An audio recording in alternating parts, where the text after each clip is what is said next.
If you've ever raised a teenager, then you know the challenge of raging hormones and rising tempers. But the parents you're about to meet say they're dealing with a lot more than hormones. They say their daughter recently overdosed and has a temper that goes from 0 to 100 at any given time. Take a listen and be the judge. The reason I do this is because I hate myself. Put the knife down, please. The reason you cut is because you hate yourself. Everyone hates me, and I hate myself. Let me see if I understand this correctly. I made you feel bad, so you're going to self-harm. Yes, people make me feel bad about myself. I feel like I deserve it. That's why you need to go talk to Dr. Phil. Well, that was Kelly and her 16-year-old daughter, Ellie, having one of their daily screaming, no-holds-barred battles. Now, Kelly says Ellie has been hospitalized for a drug overdose, has an eating disorder, cuts herself, and really that's just the beginning. My 16-year-old daughter is totally out of control. She started using drugs. She overdosed on Loratab, Xanax, Lunesta, and most recently, she tested positive for Oxycontin. I am so fearful of another overdose or possibly even suicide. My daughter has created total chaos. I don't want to talk to you, and I'm going to talk to them tomorrow to see who I will be living with, because I don't want to live here anymore. It's such hostile anger. My daughter has other issues as well, such as cutting to numb her pain. She recently got mad at me and brought the knife out of her room. Look what you made me do. She has zero impulse control. My daughter's weight is an extremely sensitive subject with her. She has been emotionally eating. She binges on junk food. She's gained close to 50 pounds in 1 year. I've never been this bad. I just want to die. I'm losing my daughter. I feel like she's slipping away. She's broken and I can't fix her. Well, Kelly says her husband, Rob, has gone from spouse and stepfather to really just a referee for their fights. And Rob says Ellie's behavior has gotten so crazy that he put a tracking device on her cell phone, and what he found out was, of course, shocking. There's so much danger involved in this situation. Are you concerned for your daughter's life or just her emotional development? Both. I'm extremely concerned. She could be suicidal. She is willing to do anything she can do to numb the pain, and she cares about nothing in her life anymore. And then it blows up and gets volatile, and you're the referee, right, Rob? I mean, you're the one that tries to calm this down. I try to moderate things and make sure that, they're not escalating whatever they're talking about, and just try to let's deal with the facts here. Let's try to figure out whatever compromise we can here. So what's going on? I mean, you said she's dealing with so much pain. We're talking about a girl here that is being very self-destructive. What is it that's driving all of this? I mean, put your analyst hat on for a minute and give me your take. Well, obviously, I'm no professional. She's been in counseling since almost 2. We went through a horrible divorce with her father when she was 2. And the behaviors I'm talking about, I made a list. I mean, let's look at them so we get everything on the table. She bullies you. Absolutely. And when you say bullies you, we saw some of that, yelling, screaming, accusing, and a lot of blaming. She's cutting herself. She's overdosed. Yes. And she's been hospitalized for that, right? Yes. And when you talk to her about this, she's going to say you're making a big deal out of it. If her lips are moving, she's lying. Yeah. And she'll trivialize it, say, oh, you're just overreacting and all of that. True? Well, she goes berserk, 0 to 120 seconds, and then she will turn to, I'm charming, I have this halo around me, and master manipulator. Mm-hmm. And I've told her she won't manipulate you. No. Well, is 16-year-old Ellie's behavior as bad as her parents say, or, as she says, are they just really overreacting? Well, we're going to meet her next and see what's going on. We'll be right back.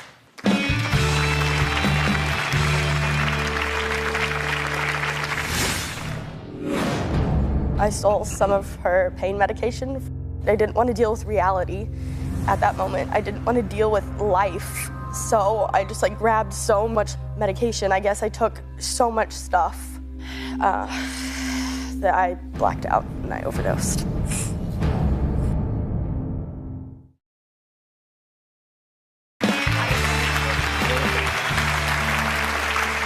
Kelly and Rob say 16-year-old Ellie is on a path of self-destruction so intense that her mom, Kelly, wrote to me asking for an intervention.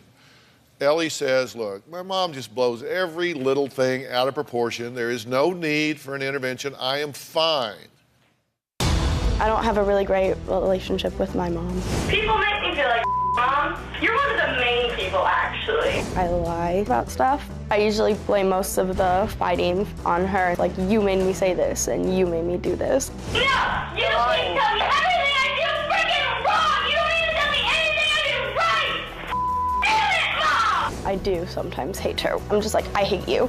And because I know that that'll like cut deepest. I called her a bitch. Said go to hell. I am just trying to hurt her in the moment because I feel like she's hurt me. I stole some of my mom's pain medication and I also took a lot of sleeping medication because I was very upset. I got the drugs from my mom's medicine cabinet. It was not a cry for help. I just wanted to, in my own words, get out of things. I didn't want to face reality. I just got dumped. I've never taken Oxycontin in my life. The drug test was definitely a false positive. I will stand by that until the day I die. They definitely have no reason to be concerned about my drug use. I have not taken Xanax. My mother said that I took those things and she was lying. I have cut myself last year. Do you know why people cut? For one moment, you don't feel all the pain. All you feel is that razor going into your skin. I feel like the physical pain, and so I forget about the emotional pain, but afterwards, you feel both. It's really stupid. I think that I'm here because my mom wants me to succeed in life, and I think she thinks that I'm going down the wrong path. Okay, it's good to meet you. Nice to meet you too. And you just said you think you're here today because your mom thinks you're going down the wrong path. Yes. Are you? I was last year, but I don't think I am anymore. And what was the big turnaround? I did some soul searching and I realized that I was going down the wrong path last year. Like I didn't really have great grades and I was not hanging out with the best crowd for me. But I think this year I'm like on a better path. So what's your goal for being here today? Do you have one? I have like a lot of rejection issues stemming from when my dad rejected me and he basically just didn't want to see me. And so that also stems to self-esteem issues with myself. You're talking like you took a psychology class or something. I'm hearing a lot of therapy speak. Yeah. From you. Those are buzzwords and don't really mean anything to me. I don't know what you're saying. Yeah, I do have a lot of rejection issues. What's that mean? Tell me that without using the words rejection issues. I don't like to put myself out there, like try to make friends with people, because I feel like they're going to just like reject me, and I feel like they're going to like look at me and see like they're not going to see anything good. What would they see? They'll see someone who's not pretty. They'll see someone who's doesn't have a good attitude, who doesn't have a good personality. Are they right? About some of the things, I think they are.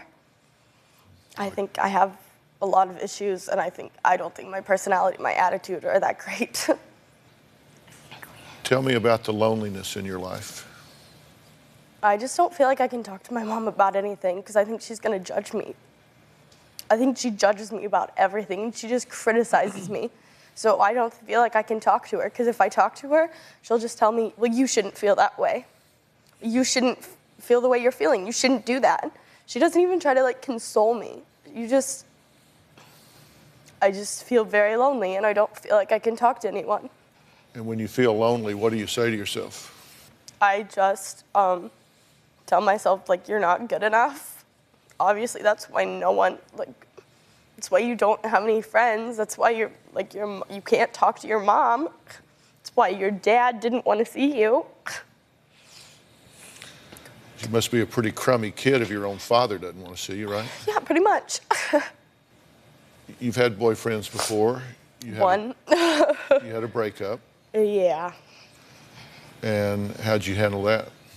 I didn't handle that well at all. I was supposed to go home with a friend, and then that happened. And I just told her no. You know, like, my mom was out of town with my grandparents in another state. So I called my mom crying. I was sobbing. I was so upset because that was like my first like anything.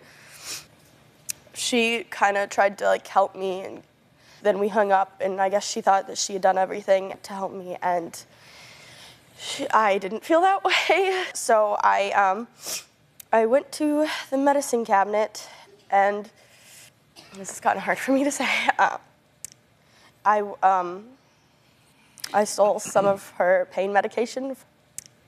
I didn't want to deal with reality at that moment. I didn't want to deal with life. So I just like grabbed so much like medication. I guess I took so much stuff, and that I blacked out and I overdosed. Yeah. So what's not working for you in your life? My relationship with my mom is not working in my life at all. What else? My relationship with my father is not working in my life because he's not healthy for me. He just doesn't help me. And my relationship with others, because I can't put myself out there because of fear of rejection from him. So that gets overwhelming for you at times. And so you look for a way to escape that. You used a lot of different strategies. You sleep Yeah, a lot. I sleep a lot. Drugs. Yeah. You've tried drugs. You've tried cutting. Yeah. How do you feel about your body? I don't like what I see. I don't like when I go to the doctor, I can't even look at the like scale. I have to like look up. My mom does not want me to diet because she feels like I will go too far to the extreme. I think I'm fat, and I think I'm really ugly, okay? I think I'm really ugly, and I think I'm fat.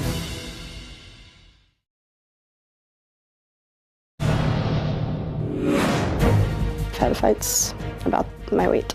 I think I'm fat, and I think I'm really ugly, okay? I think I'm really ugly, and I think I'm fat. It affects my self-esteem a lot. My mom does not want me to diet because she feels like I will go too far to the extreme. You won't let me go on a diet. You won't let me get... we ever discussed a diet? Because you don't think there's anything wrong with it. You guys get amped up pretty quick, right? Apparently only I do. Yeah. That's not true. Apparently it is, Mom. Well, let's take a look at this one. No, you don't need to tell me everything I do freaking wrong. You don't need to tell me anything I do right. Damn it, Mom! I do. Wow, thanks. She just gets the moments where I'm screaming. She doesn't get the moments where she is. But that still is you on the tape. And I'm not really worried about what she has to say right now, because you've noticed since you've come out here, I'm just talking to you. Because you talk about nobody cares what you're thinking, feeling, or experiencing. But I certainly do. That's why I haven't spent any time talking to either one of them since you got out here, because I want to know you. I want to know what's going on with you. I want to know what it takes for you to not just be at peace, but to be happy. If we were going to write a script for your life, and you could, what would that script be? Okay, so do you want like next 10 years or like now? Let's start with now. I'd have wonderful friends. I'd have a lot of friends, or even, that's not even, I don't have to have a lot. I just have at least one good friend. Someone that I could just like talk to all the time and they'd be there for me. My relationship with my mom would be way better than it is now. It'd be great. We wouldn't have fights like every week that we do, almost every day like we do. I'd actually have like a decent relationship with my dad. Instead of wondering every time I talk to him, is he lying to me? Can I trust him? Is he actually like telling me the truth, or is he just saying anything that I want to hear? And I mean, I have everything, like they provide everything that I ever need. So I'm not worried about like that. That's fine. That's perfect. It's just like my like stuff with her, and then like friends and him. So your emotional world would be remodeled. Yeah. But your day-to-day life in terms of having clothes and food and shelter that's and fine. safety and all of Yeah. that, you're good to go. Yeah. Have you ever heard of something called the what if game? Yes. Tell me what you understand about the what if game. It's not like real. Like it's like what if you did this, or like what if you did that. Like it's many options. Well, you and I are going to play the what if game Okay. right after this break, okay? Got to take a commercial break. We'll be right back.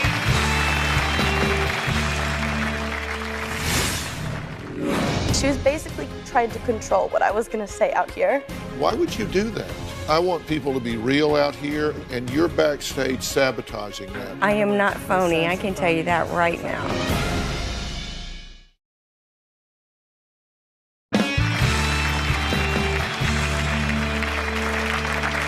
Kelly and Rob say they need help with Kelly's 16-year-old daughter.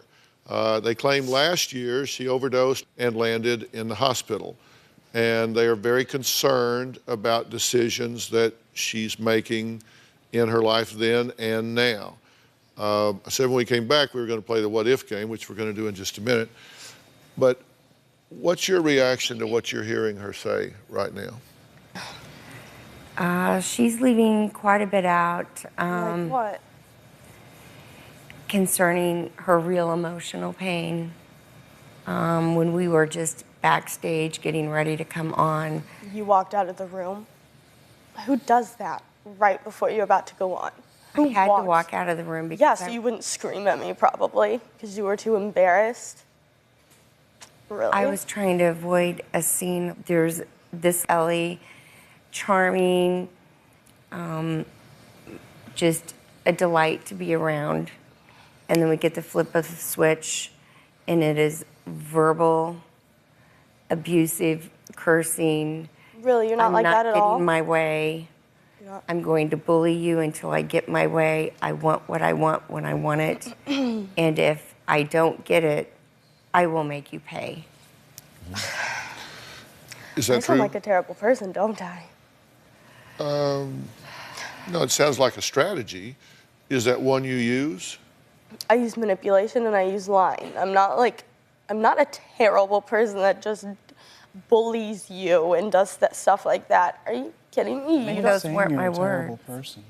What do you mean you manipulate? How do you? What's your best way to manipulate?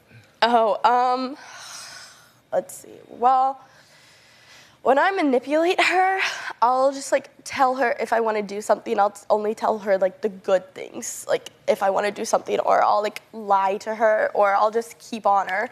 I will just keep on her until she like finally breaks down and says that we can do something. Like that is basically like my manipulation.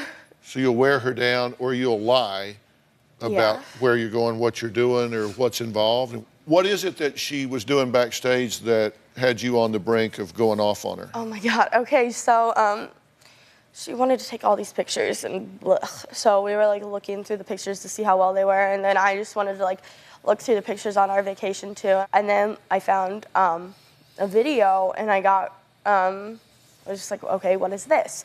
So I played it, and it was me crying in the background on our patio, and we actually heard it earlier.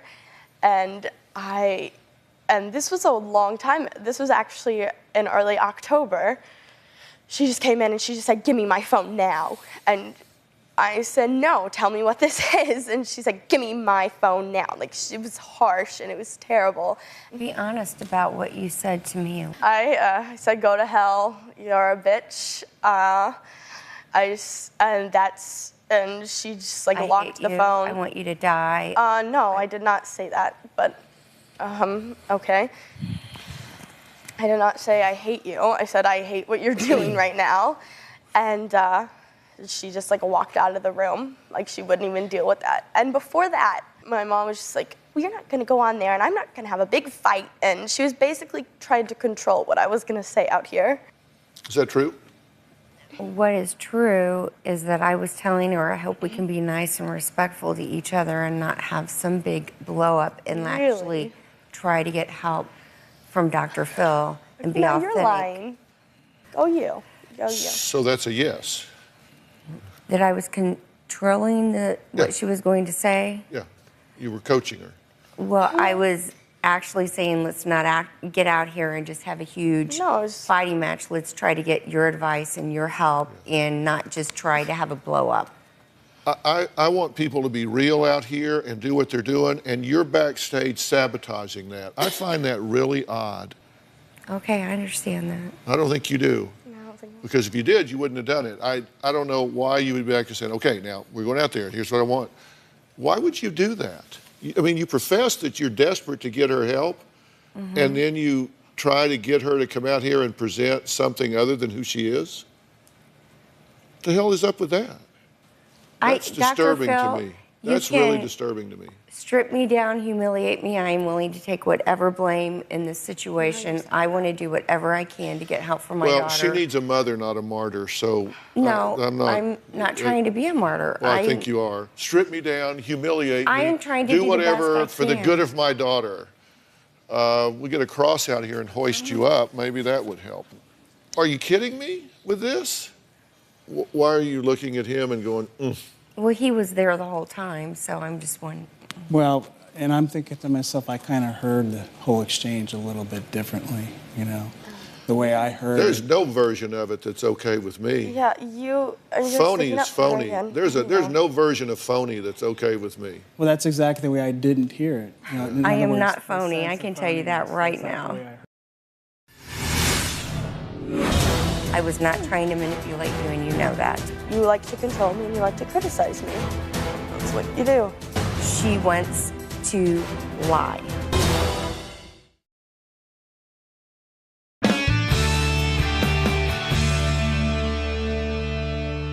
I'm not interested in being a right fighter. He said, she said, I want help. And that's the bottom line. So I'm gonna close You your are mouth. open and free to say whatever you want, as well as I am. I was not trying to manipulate you, and you know that. Okay. How do you know she knows that? It doesn't sound like she knows that. No, because she wants to lie. Wow, all right. No, I just know you like to control me. And you were trying to control what I was going to say out here. You like to control me and you like to criticize me. That's what you do. What do you think about what she's saying? I think she probably believes that. Kidding me? I have examples for everything.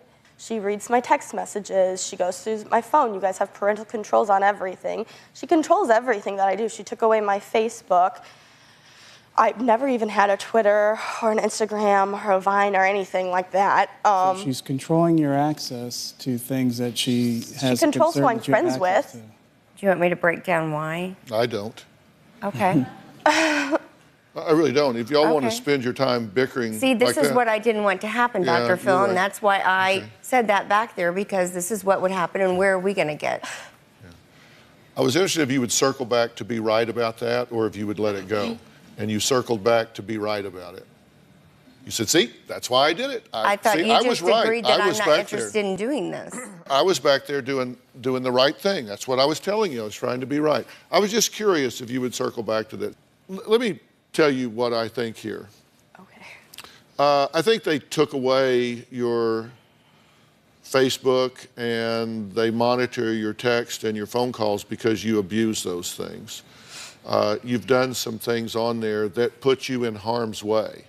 So you can't criticize them for putting controls on you and not trusting you when you have violated good judgment in doing what you're doing. Okay. I mean, you got to pick something else. You got to pick your battles. That's not one of them. Okay. I have another. Because that's life-threatening. Okay. I said we were going to play the what if game. There's two things I want you to understand. One is you're not the problem here. This is a family problem. You brought the tapes of her yelling and screaming, and the focus was, look at her yelling and screaming. And there was zero empathetic plug-in at that point to understand why she was yelling and screaming. You commented on it, you asked her to stop, you criticized it, you disagreed with what she was saying, but you never empathized with the things she was saying. Let's listen to this tape again about, and this had to do with your cutting, but I want you to pay attention not just to what she's saying, but to what your response is. Let's listen to this. The reason I do this is because I hate myself. Put the knife down, please. The reason you cut is because you hate yourself. Everyone hates me, and I hate myself. Let me see if I understand this correctly. I made you feel bad, so you're going to self-harm. Yeah, people make me feel bad about myself. I feel like I deserve it. That's why you need to go talk to Dr. Phil. Okay, how'd you do there? Well, I guess I didn't do very good. Why? I can do this, I can do that, but it's not good enough. There's no winning. Talk about Ice Queen, that was cold.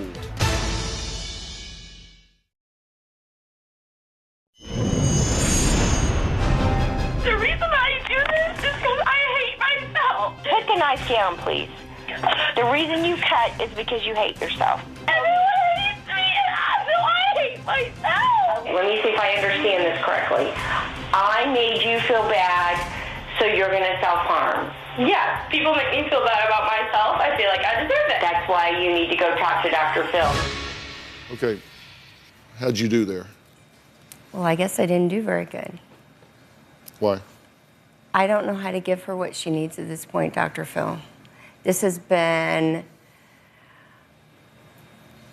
I can't tell you how difficult this has been in the fact that, and I am by no means trying to make excuses, push this off on her. I have a child that at one moment is out of control, no impulse control, blows up. The next minute, switch is flipped, and it is the most charming, lovable, huggable child in the world. And I can do this, I can do that, but it's not good enough. I can tell her I love her, she's beautiful, and it's not enough, or there's no winning. Okay, I've tried everything. I was told you have to edit these to where they want the sound bites of seeing what's happening in the blow-ups. okay, And so your problem I'm not trying to with your make daughter, excuses. your problem with your daughter is an editing problem. No, not at all. Not at all. Because I'm But seeing you do exactly the same thing here that I heard you do on the tape. I'm saying it's difficult to see both sides Okay. of the back and forth. Let me do one thing with you, and then I'm going to let you go for a minute, and I'm going to talk to the adults here. Okay. All right. I said I wanted to play the what if game with you for a second, Okay. and I do. You have to lean on your own understanding, right? I mean, you figure things out in your life, and you trust yourself to tell yourself the truth. So you do. And you had a premise that you formed a long time ago that you even expressed to me today, that your own father doesn't care enough about you to come see you, to provide for you, to take care of you, to invest in you. That makes you feel really crummy. Like, who else would want to? Yeah. But what if that doesn't have anything to do with you? I mean, that's the what if. And this is something that I need you to mature up enough to understand, and that is that you can't give your power away. You can't let what somebody else does determine how you feel about who you are. You got to take your power back, and I'm going to help you learn how to do that going forward, but you got to take your power back. You can't let him, or if some boy breaks up with you, or some girl doesn't want to sit at your table at lunch, you can't let that make you feel the way you feel about yourself. And that's easier said than done. But what if that's all wrong? What if the fact that this rejection has nothing to do with you and never did? I mean, you just have to consider that. Will you think about that? Yeah. Will you? Yeah. All right. Say yes. Yes. All right, tell me what I want to hear. Somebody today, tell me what I want to hear. I want to talk to these parents. This is just adult to adult. I have 2 rules about kids. You never ask them to deal with adult issues, and you never hold them responsible for things they don't control. So we're getting ready to talk about some things that don't involve you. We'll be right back.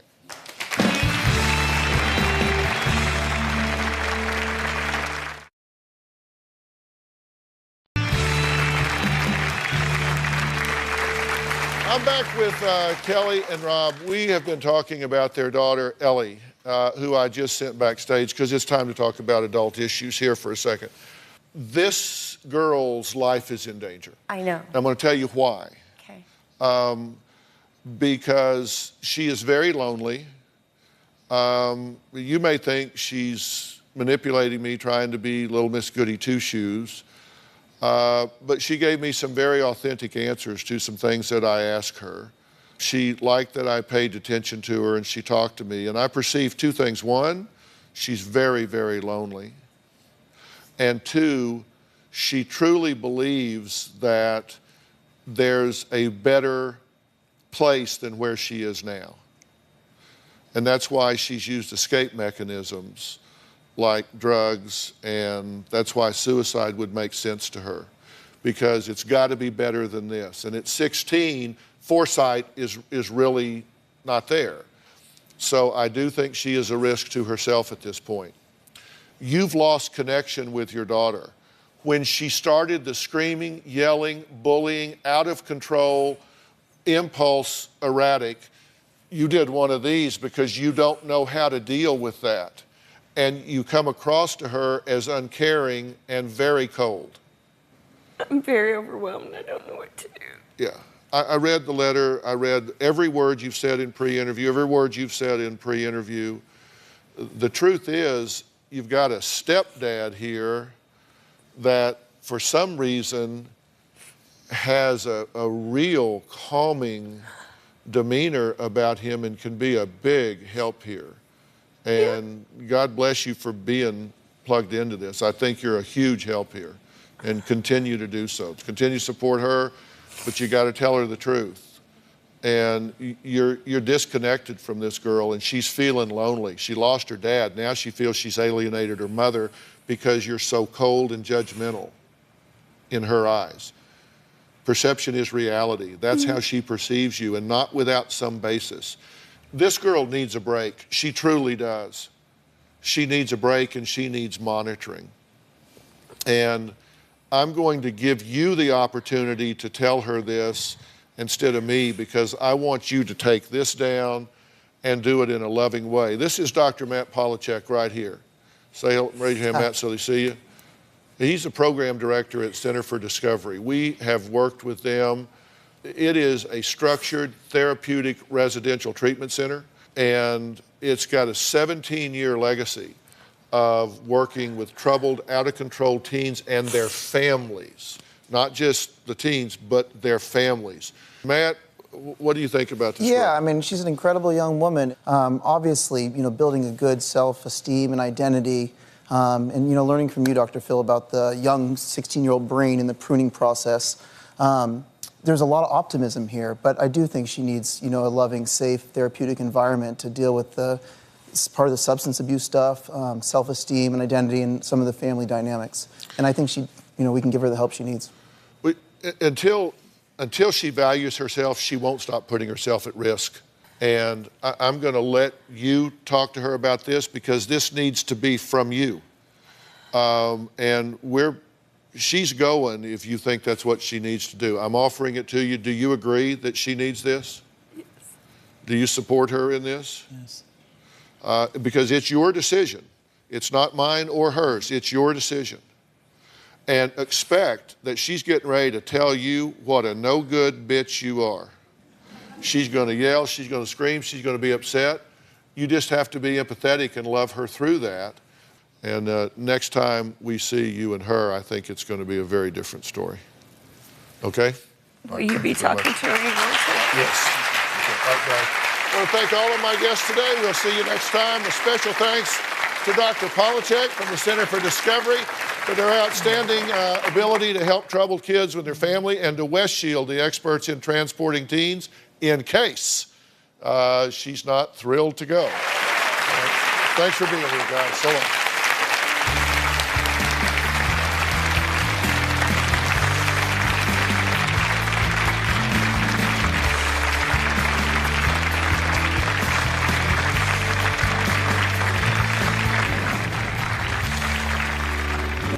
The Center for Discovery is a residential center. It's a house that people go to discover themselves and build their self-esteem and their identity.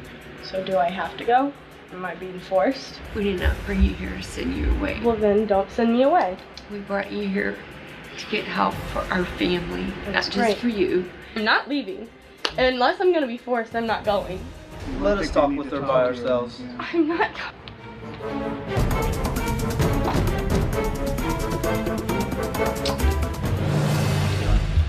I'm Paul. Olivia. I'm Charlie. Ellie. I did not come here to be sent away somewhere, even temporarily. If I would have known that coming here, I wouldn't have come. My parents are not gonna make me. I'm about to punch everyone in the face right now. Get me the out of this room. I don't want to be here. I don't want to go with any of you. Why are you forcing me to go somewhere that I don't want to go? I know you don't want to go. Then why are you making me? I'm going to hate you forever if you make me go. I won't even want to live with you when I get back. I hate this. Don't, please. I want you to have a good life. I will if you don't make me go. Don't. Are you serious? Look at me. Are you kidding me? Do you think this is easy? I can see it's pretty easy for you. You're just sitting over there. You're not even crying. Are you kidding me? I hate you. I hate you. You're going to hell. Oh. You. Is that it? Am I going now? Are we going? If you're ready. I'm not ready, so let's just go. So, hold on.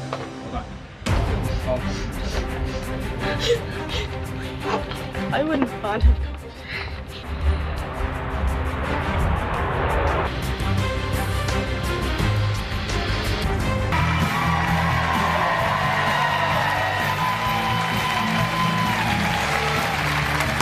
Thank you much.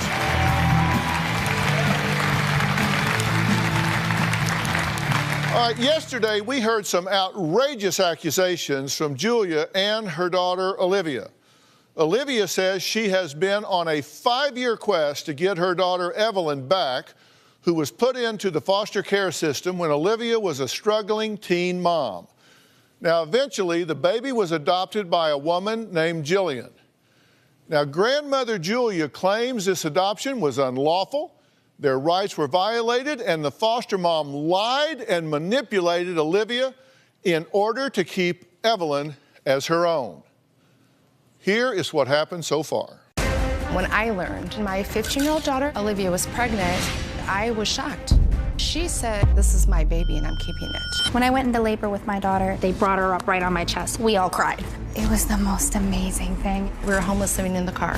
I asked my friend if he would watch Evelyn really quick while I go across the street to the Jack in the Box. A police officer stopped me and asked me how old I was. The next thing I know, I'm in the back of a cop car. Eventually, my little sister and I ended up in foster care, and they took my daughter away from me. You're saying the government came in and basically kidnapped your child There really was no reason why they took her. I believe this adoption was illegal because CPS falsified documents. They saw a beautiful, healthy, happy baby, and they saw a teen mom, and they pounced. You're very critical of the woman that has adopted your baby. Yes.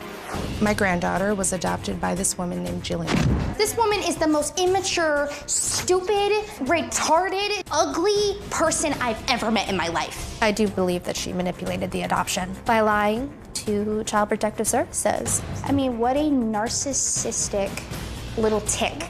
She looks like a stripper. I would give my life if I could just see her again. I wrote her an email and I said, I just want to know everything's okay. She ignored me. She doesn't see her as a daughter, she sees her as a trophy, and she likes to keep her trophy shiny. Whoa, wait a minute. How do you know all of this from a picture? Because she owns a sequin dress doesn't make her a bitch. Your story goes a whole lot better when you're the only one telling it. You ain't as squeaky clean as everybody thinks. Who has possession? Jillian does. Who has the power? She does. And so what you're gonna do is piss off the person with the baby? I have tried so hard to be nice, and I have no one else to turn to. The enemy here is not Jillian. We're gonna finally meet the woman in the sequin dress. Now, due to a restraining order in place, the baby's birth mother, Olivia, has been asked to leave the stage so we can talk to Jillian. They have to stay 100 yards apart. Now, Jillian, a foster parent, says she fell in love with Evelyn the first moment she saw her and was thrilled to make her a permanent member of her family when the opportunity arose. Take a look. I wasn't able to have children of my own, and I always wanted children. I fostered 6 children. I've adopted 2 of them. Olivia's parental rights were taken away because she had been leaving the group home. She was diagnosed bipolar and borderline personality disorder, and she wasn't attending school. I had absolutely no say in whether her parental rights were taken away. After the adoption, it was my choice to not have any contact with Olivia. It was 100% up to me. I wasn't going to have a mother, biological or not, in and out of my child's life. I know Olivia was upset. There have been claims that I lied to her and I was going to help her get her child back. I've never stated that. Olivia's been harassing me. She's been following me. She's been stalking me. In 2012, I saw Olivia drive by my house. I was walking outside to come get the mail. Initially, I recognized her pink hair, and I saw her face, and she drove off. It was Olivia. Since then, Olivia showed up at my daughter's school requesting pictures of my daughter. Julia downloaded my profile picture on Facebook and made comments about how I was a working girl. Julia and Olivia have both made comments about how I'm trashy, I'm a kidnapper, I stole their child. But recently, I've had to file a restraining order against Olivia. My biggest fear with Olivia is that she's going to take my child. I want Olivia to leave me alone. I adopted a beautiful baby girl, and I have every right to not be harassed and stalked. All right, Jillian, thank you for being here. Olivia has said very critical things about you, and you have as well. I have what? Said critical things about her as a person. I have stated things that I know are fact. You put this up on your Facebook page. Yes, I did, and that was on a Facebook page that was set to private where she was It says, blocked. I need answers. Does this look like a good mother to let adopt your baby? Everyone is welcome to comment because this is who Ventura County Child Services gave my granddaughter to after they took and stole her from my daughter. My Facebook is set to private, friends only. You better Google your name. Yeah, there's quite a bit of pictures Did I of run you. a background check on myself, too? If you're interested to know what you are. I know exactly what I am. I don't think you do. She has my niece and her granddaughter, and she's in Vegas. Well, then you know what? Let's take it a step further. Then Olivia should have never lost the baby because all she did is go try to bum a cigarette from a Jack in a Box. But that's not her fault. Hell, my wife owns a sequin dress. Okay, well, don't pick on Robin because we all love Robin. No, You know, I mean, seriously, Robin's... okay. There's Robin in a sequin dress with Katy Perry. No, of course. I mean, are you kidding me? Yeah. She's a mother. Jay and Jordan. But they're fully And not grown. long after that, she was in Washington, D.C., receiving American Mother of the Year award. So you look at a sequin dress and say, oh my God? No. But Olivia lost her baby because she went to bum a cigarette. But that's not her fault. Was I saying that was her fault? I said, what do you think of this? What do you think of this? What do you think of all of this? Well, number one, that picture was one of my anniversaries. My husband and I went. The one you're divorced from now? Yes. Okay, just curious. And I was married with your for boyfriend and his kids. And I was married for 16 years. Yeah. What started to pique my interest in you was Olivia would start to send me, Mom, look at, this is Jillian. I never even met you or talked to you. And look at and this. you write that I'm trashy. Show me And where it I also wrote says- one thing about you. It Only also thing I says said it is- looks like she's working, if you know what I mean. No. Pull that back up. It's the comments of my friends who wrote that. Are you just set on self-destruct here? No, I'm not. What I'm set on is Why are unfairness. you attacking this woman? Because why did we lose our family? Because I guess she's a saint, descended from heaven on a cloud. By all means, you're the saint, we're the bad people. You should keep our blood. Is that what you're telling me? I don't really know who you are and I'm why the you're auntie. commenting. You're not mommy. Are you to here to Gerald. talk at me, or would you like me to respond to anything? And later, are you concerned about the stalking? Yes, absolutely. Olivia showed up at my daughter's school pretending to be a cousin, asking for school pictures.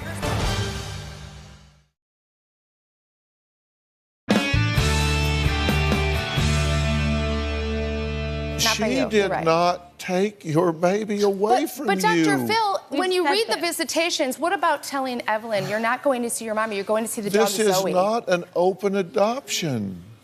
She wouldn't get out of the car, and that was how I got her out of the car. You're going to see the dog Zoe, not your mother? Under CPS law, they do not physically force a But child. maybe if you had told for Evan you're visits. going to see your mommy. She knew that. No, you She said knows the that. dog She's 2 Zoe. years old. No, I have the no. report from the. I don't really know who you are and I'm the why you're auntie. commenting. Okay. Phoebe. But what I said was, you're not going to go see your mommy right now because she wouldn't get out of the car. She wouldn't even come forward on the in the van. Okay, When what she, they no, stated I'm you not said done. is you stay with mommy, You know- meaning you, our mommy. Well, at that time, she was almost 2 years old, and she No, called you me were mommy. the foster mother. That's actually parental alienation. When you teach a 2-year-old that you're mommy, you're not mommy. Are to you a here to 2-year-old. talk at me, or would you like me to respond to anything? Go ahead.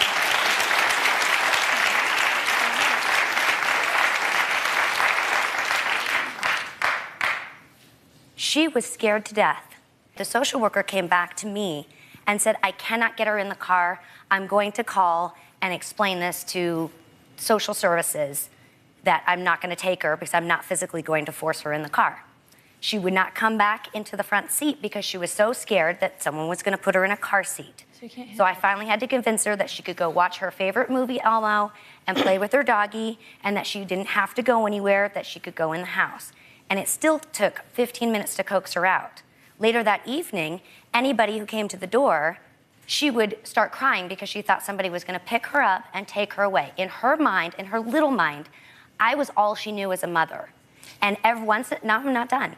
1 hour a week, she went to go visit her biological mother. She's been raised knowing that she's adopted, and she's been raised knowing that she has a tummy mommy. And even at that time, she knew where she was going. We would say, you're going to see your tummy mommy. Okay. That's not quite the way it reads. When you have a foster child, the adoption reunification service at that time were in place, supposedly.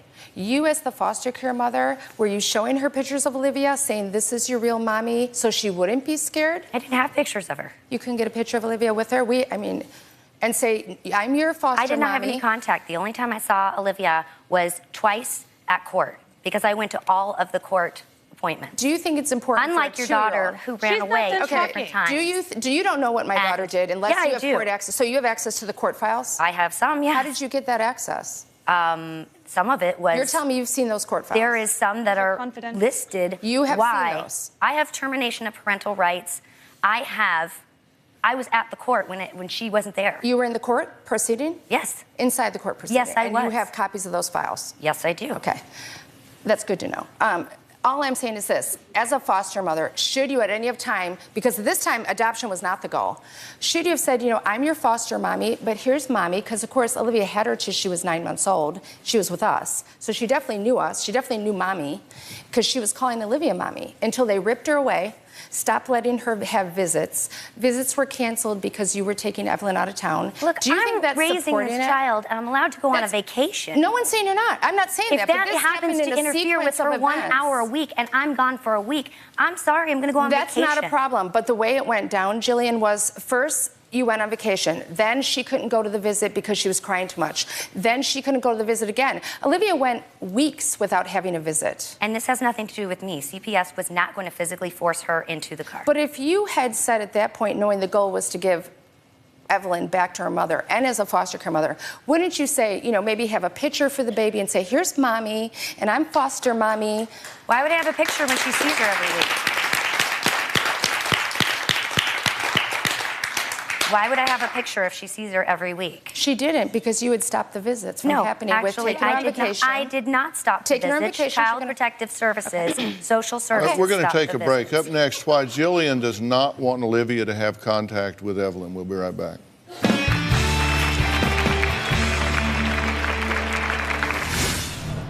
There's been a lot of bad blood, and there's been a lot that's been said about me. I would never, ever badmouth you, because that would hurt Evelyn. You're badmouthing me right now. And later, I'm stalking you? You're not that important to me. you're sitting here pointing your finger in her face saying, you lie, you lie, you lie.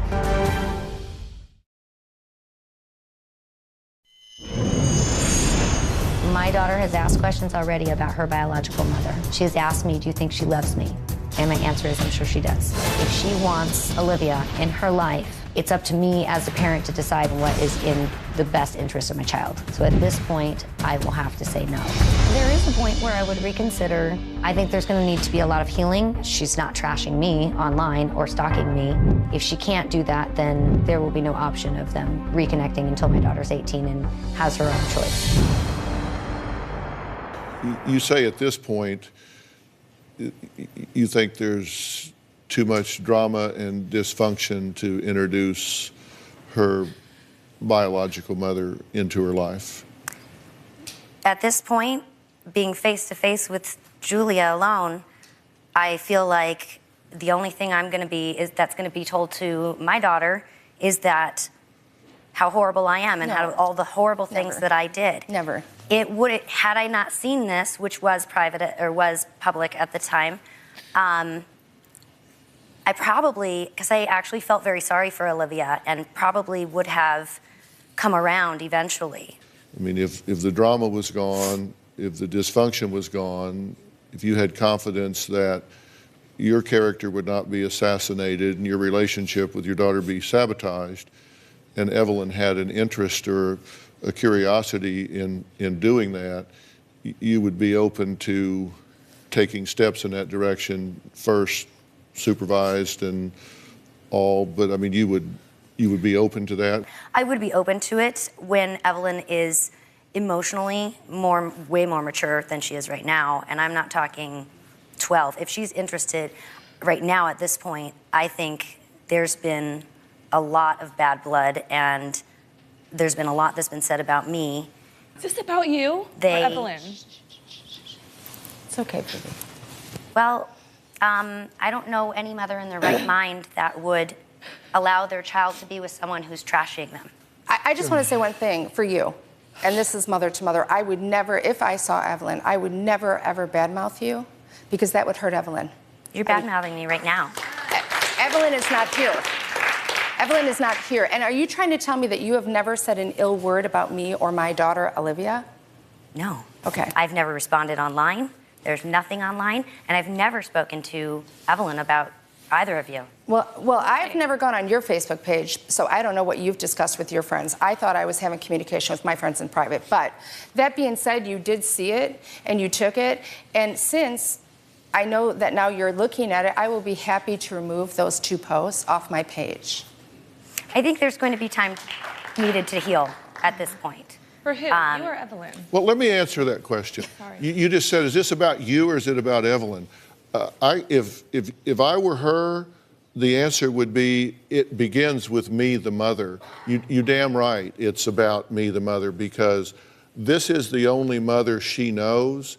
And if the mother is under attack, that is about Evelyn. So yeah, it is about her. So you think Evelyn doesn't remember me and Olivia? She was 2 years old. Do you think she has no memory of us? At this point, Mom is her. My point to Phoebe, 80% of all questions are statements in disguise. Okay. And when she says, is this about you or is it about Evelyn? What she's saying is, you're making this about you, bitch. I get it. And what I'm saying is, yeah, it should be about her because she's the mother charged with the emotional growth and nurturance of this child. I get that. You cannot make that statement. I don't feel that I need to defend myself. It doesn't matter what I say. It's always, you're lying, you're lying, you're lying. I'm going to stop this right now. And later, you've got to provide some leadership here. I mean, you're calling her a fraud. You're I'm sorry, I'm sorry. Okay, you're right.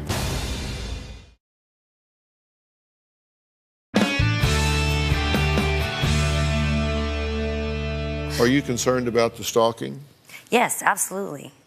Olivia showed up at my daughter's school pretending to be a cousin, asking for school pictures. Okay, first of all, were you there? She was not pretending. You cannot make that statement. You were not there. She was not pretending to be a cousin. We have someone who was with her who can say exactly what she said. So don't talk about us talking about you and then make a statement that my daughter lied when you were not there.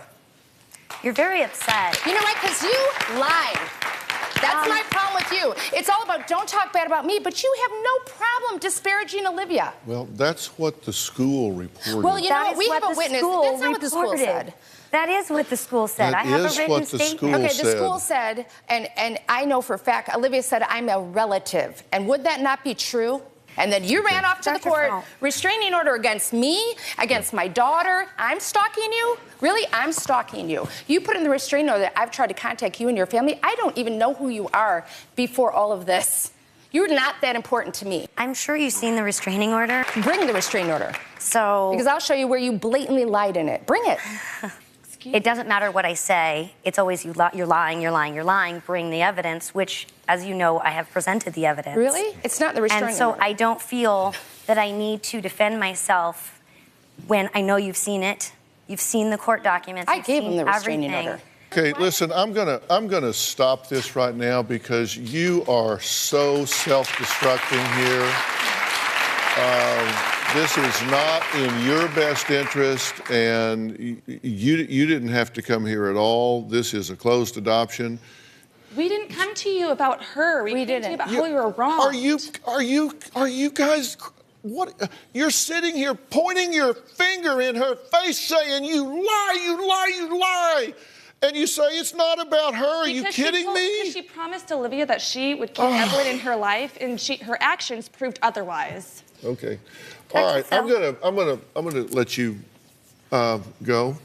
Okay. Is there any final comment without interruption that you would like to make? Had I felt that contact with Olivia from the very get-go and their family was a safe environment to do so, I would have. Right.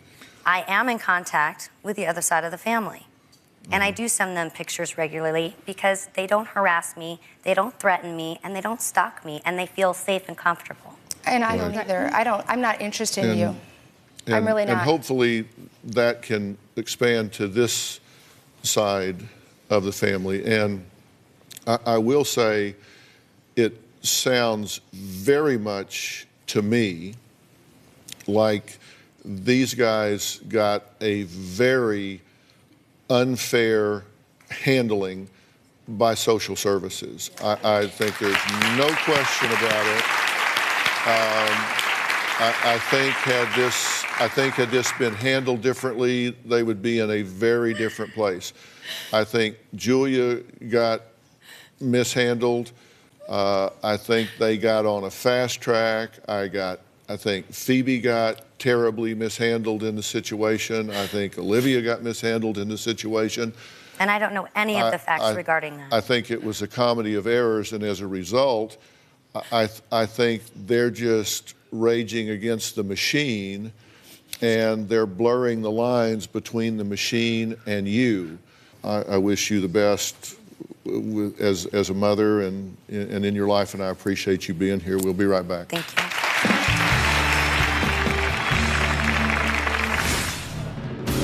Do you know what the chance of flipping an adoption is 5 years in? It's like me growing hair. It ain't gonna happen.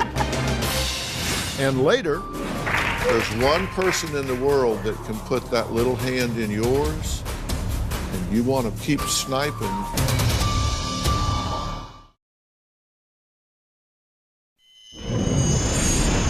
I have not stalked or harassed Jillian. I just want to know the person that has my baby. Harassment is me calling the phone 14 times a day. Stalking is me tracking your every single move. An email here and there to see my daughter is not harassment. I have never tried to see my daughter.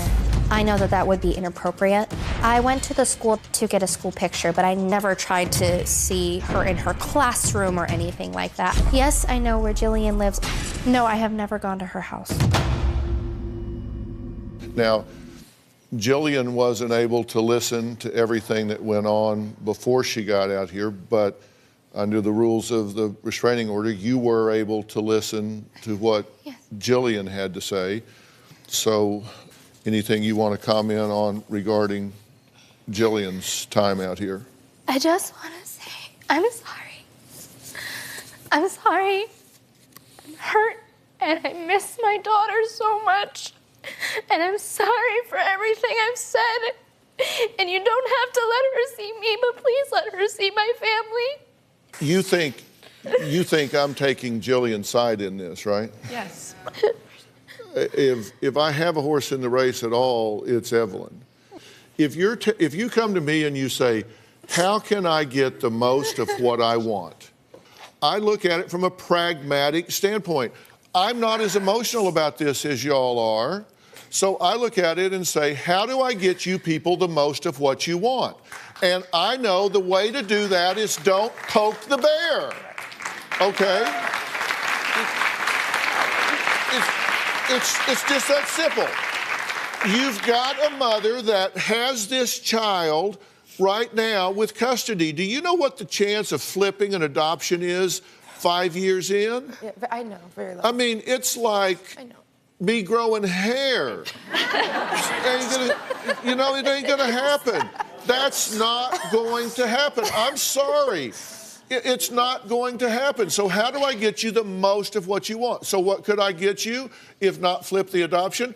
Then we could get you in the child's life, where she could wrap her little arms around your neck, where you could be there for the big things in her life, where you could have all of those things. Wouldn't that be a giant step forward? So let's call Mom a piece of trash. Does that make sense? Hell no. So that's why I'm trying to tell you, that's why I said, Jillian, just leave, because you're on self-destruct. You are self-righteous. That's not going to get you the most of what you want. I'm trying to protect you from yourself. You can't win with the adoptive mother. You've got to make her your friend. I tried. But you can't say I tried, and because she didn't respond, now I get to trash her.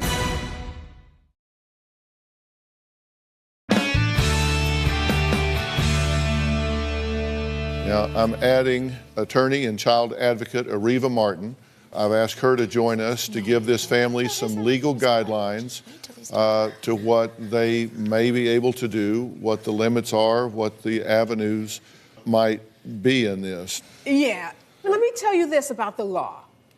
Dr. Phil already talked about the statute of limitations, and the probability of you being able to sue the county slim to none. So I don't advise that you go out and spend a lot of money trying to do that, but it's your right if you choose to. But even if you're right, and even if some judge says the county screwed you, the issue about the best interest of the child, undoing an adoption like this is so difficult and almost unheard of. I don't expect that. Could it go to Okay, so now let me tell you this. You can't win with the adoptive mother. You've got to make her your friend. You've got to get. I tried. But you can't say I tried, and because she didn't respond, now I get to trash her. And that's what Dr. Phil is saying. You've got to be patient with this. This may take. I waited 5 years. That is patience. Olivia. I know. I'm just trying to help you. Calm down. You don't have the law on your side. The adoptive parent doesn't have a legal obligation to even let you see the child. You may have to wait until she's 18, as painful as that is. You've got to provide some leadership here. I mean, you're calling her a fraud. She is a fraud. I'm sorry. I'm sorry. Okay, you're right. No, I'm You're right. You're right. And you guys, you want to be right, and you can be right. I'm sorry. But you either want to be right or you want to be happy. The one person in the world. She said she's willing. She said she's willing. There's one person in the world that can put that little hand in yours, and you want to piss her off. No, of course not. Don't, and I'm sorry. Then, and y'all keep sniping. I mean, maybe it's justified, but it doesn't get you what you want. And I'm happy to get you some help with this, kind of heal this wounds and redirect this. Because there's a point at which you can be grateful for what has happened in Evelyn's life, but I really hope that there can be some.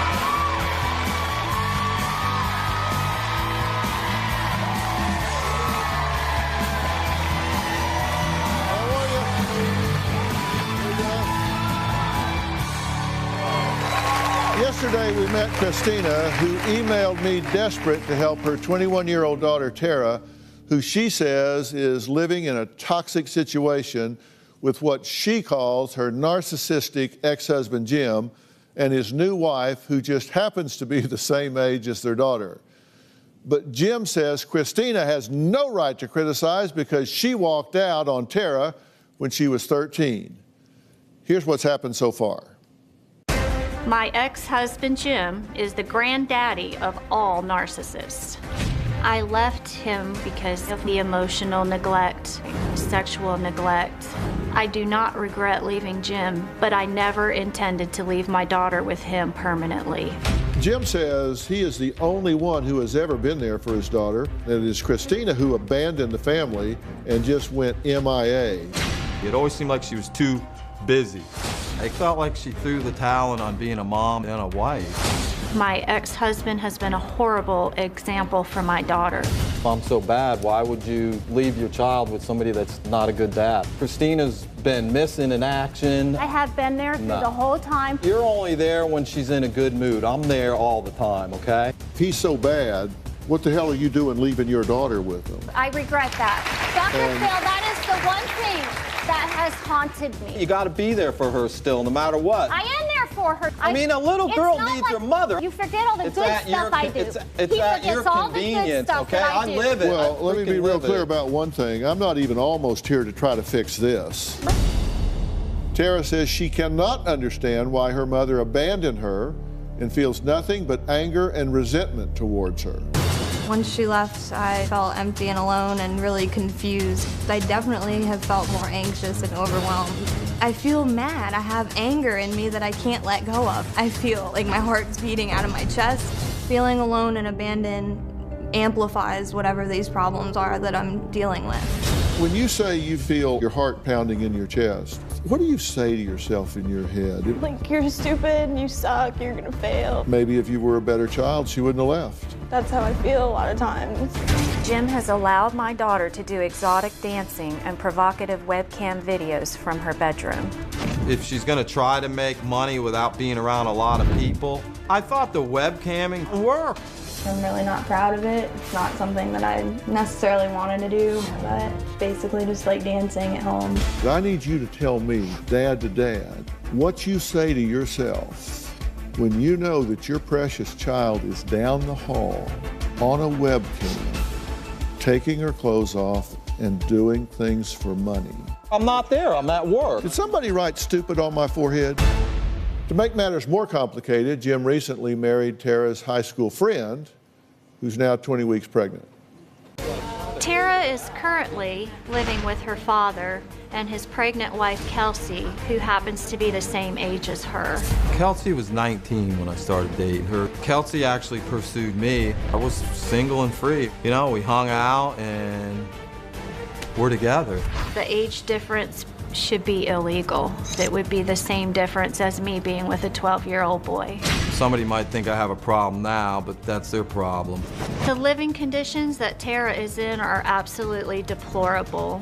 We all have our own demons. We all have our own struggles. I have a message on my phone stating that Kelsey had climbed out the window and Tara had to jump in front of the car to stop her.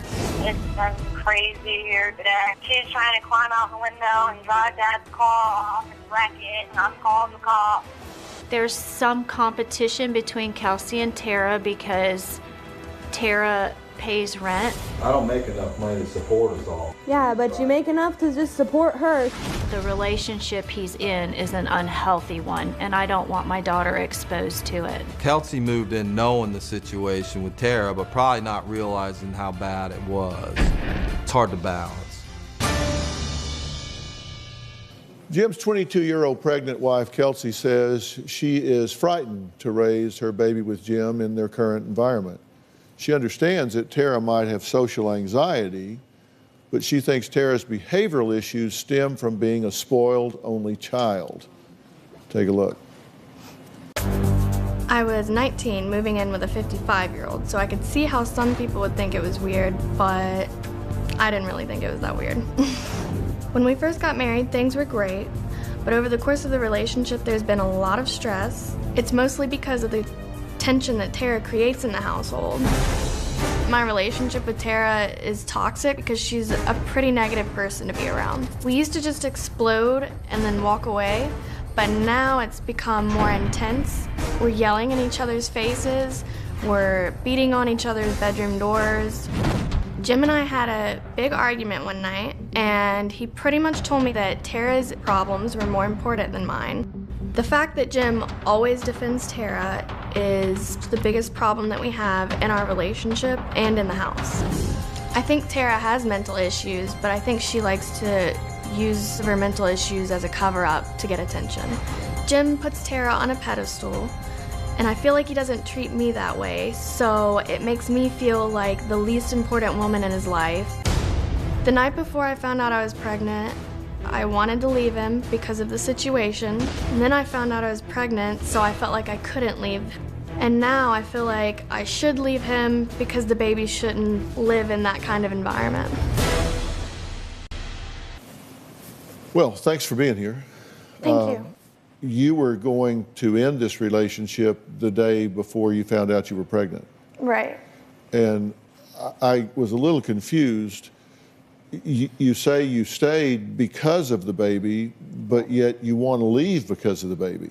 I felt like it was a very toxic situation, and it just felt like it was never ending.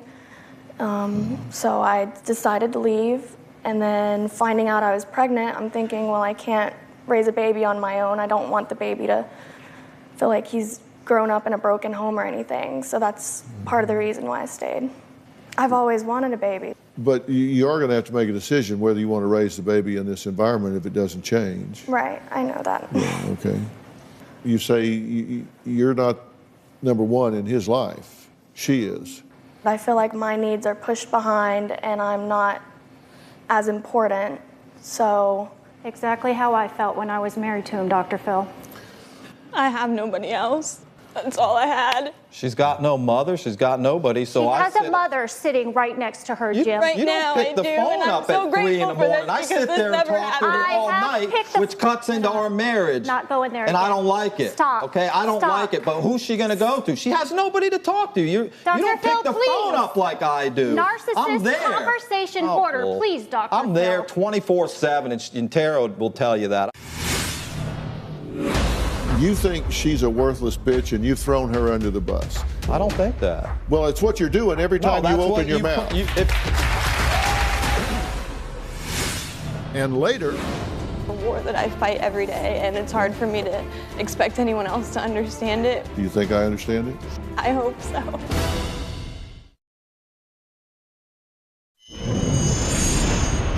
What's the difference between me and her? We're like the same age. She's my wife. What did she do that's so great to get a husband and get married? She freaks out too and has her own.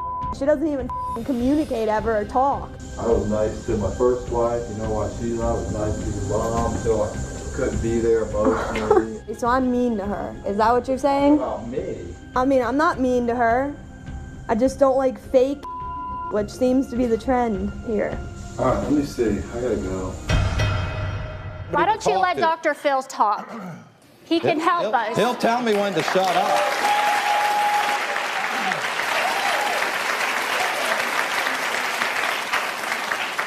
Do you feel welcome with these two? I mean, I know what Kelsey's saying, and I respect that. Like I said, I have nobody else, so this is when I get where I'm like, well, fine, then I'll just leave, and y'all have your little perfect, happy life. He means leave like taking herself out of the picture all the way. You know, I've who said wants that to bury before their as a cry kid? for I help, don't. honestly, only because I don't know what else to do. I don't know what to do, and a lot of times I just want to run away. Like, I want them to be happy. I want them to have a happy life. You know, if it means I'm not a happy person in general, so. And I want her to come stay with me if she wants, or whatever would be healthy for Tara. I'm there. If she needs a place to go, I'm there. I don't want her to feel like she has nowhere to go. Why do you think you go into these rages? I don't know how else to express it. I get like where I just can't even. I really just don't even know what else to do with myself when I get like that. It's not for attention. It's just because I don't know what else to do.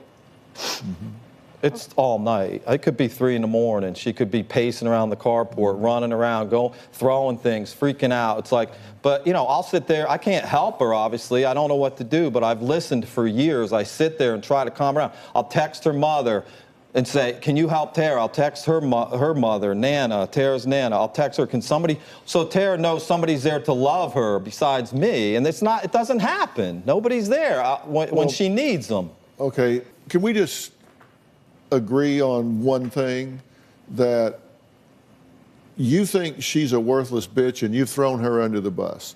And that way you don't need to do that anymore. I don't think that. Well, it's what you're doing every time you open your mouth.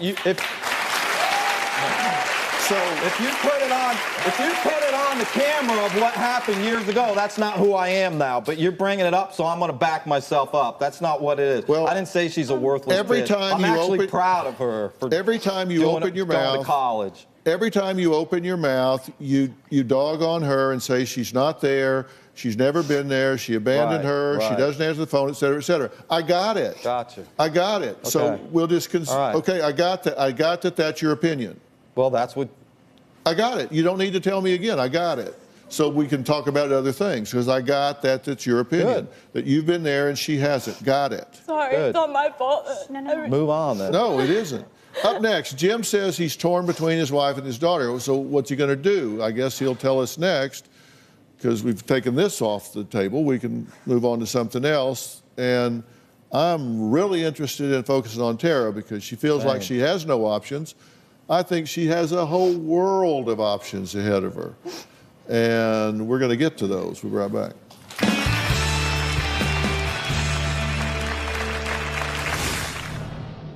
Anger is a big part of it, and I do have the freakouts. I don't see the anger. I just wonder what you're hurting about so badly.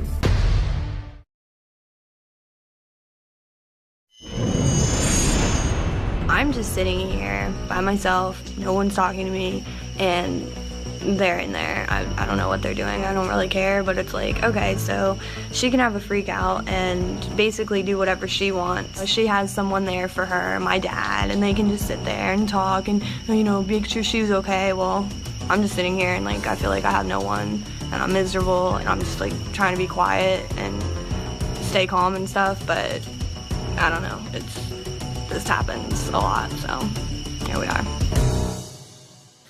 Well, Tara says that she feels like she can't function in the real world. She says she's angry because her mom left when she was only 13. Christina says she just really couldn't handle her narcissistic husband, Jim. I think we've established that they're not each other's biggest fans. She blames his bad parenting on Tara's problems, and Jim says his 20-year-old pregnant wife, Kelsey, are now jeopardizing Tara's well-being. You feel like you don't really have any options, right? Yes. Yeah. And you haven't prepared yourself a lot for life, and these two parents didn't prepare you a lot for life. They allowed you to let your dysfunction take over, and so you didn't complete your education, you don't have skill sets, and all to be competitive in the real world. And look, I can't render you a diagnosis here. That would be unprofessional of me to do that. What I can tell you is what would be on my short list of considerations, and I would have a short list of considerations. And I want to tell you that I do think that anger is your default emotion. I agree. It's what you go to because it's the safest emotion. Because see, if you go to anger, then you're less likely to be hurt because you've already started a fight. Right. So it's not like you went and said, hey, listen, I really like you and I want you to want me and accept me. And then if you get rejected, that's painful. But if you go in and say, I don't want you to want me because I don't like you and I'm going to yell at you and scream at you, then it doesn't hurt because you never find out whether they would have let you stay. Anger is a big part of it, and I do have the freakouts, and that happens a lot, like almost every day, but then I go through like a ton of different emotions throughout the day. Yeah. Sad, you know, all kinds of different stuff happens. That's because anger is just the outward manifestation of hurt, fear, or frustration. I mean, just think about this. All of y'all think about this. Next time you're at the grocery store and you're checking out, and the clerk is being really rude and short, instead of saying, "What a jerk," just say to yourself, "Man, I wonder what she's hurting about, or frustrated about, or afraid of." Yeah. If you see that, if you look past the anger and see what's behind it, you'll have a very different interaction. If you just say that about him or her that's checking you out, you'll have a very different. And so when you have all of these outbursts, I don't see the anger. I just wonder what you're hurting about so badly. Me too. I tried to do that, and that was yet another place where I couldn't handle it. It isn't that you couldn't handle it, you didn't handle it. This is what happens all the time, no matter what the situation is.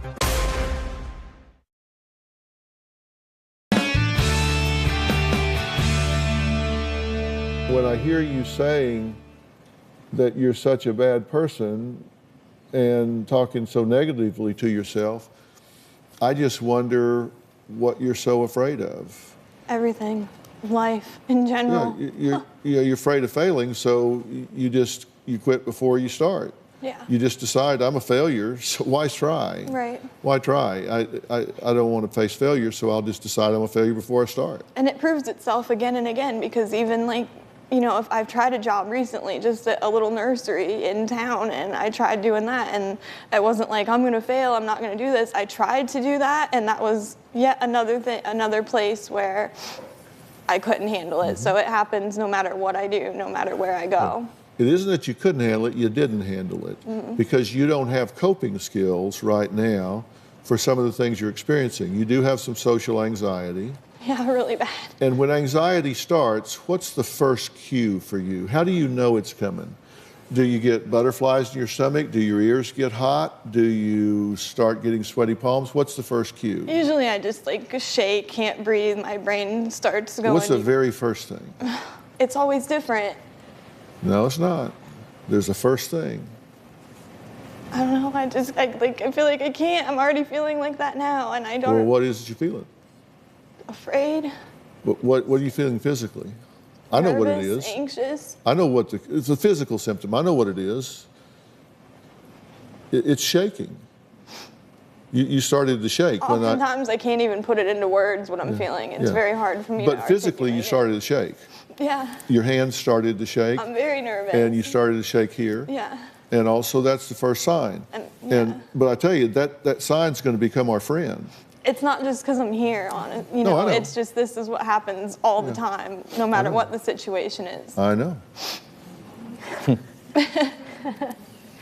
That's going to become our friend, because that shaking that is the first link in the chain to the meltdown. Yeah.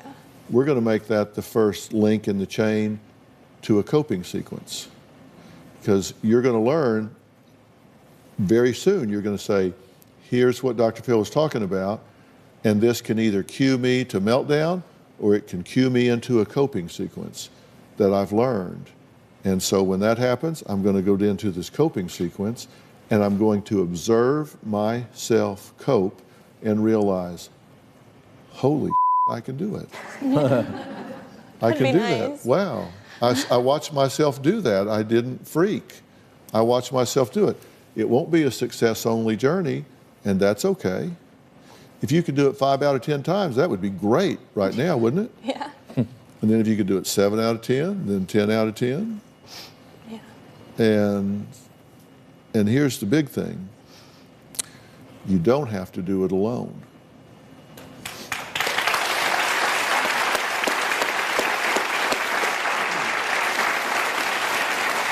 See, there's two things about coming here. You said it's hard to get on, that's true. But there's two things about coming here. Is when you come here, this experience is not the end of our relationship, it's the beginning. That's and part two is, I know a lot of really good people with really good resources, and you're about to meet one of them. Coming up, Tara says she wants to be normal and have a life that she's proud of. We're going to take the first step down that trail when we come back.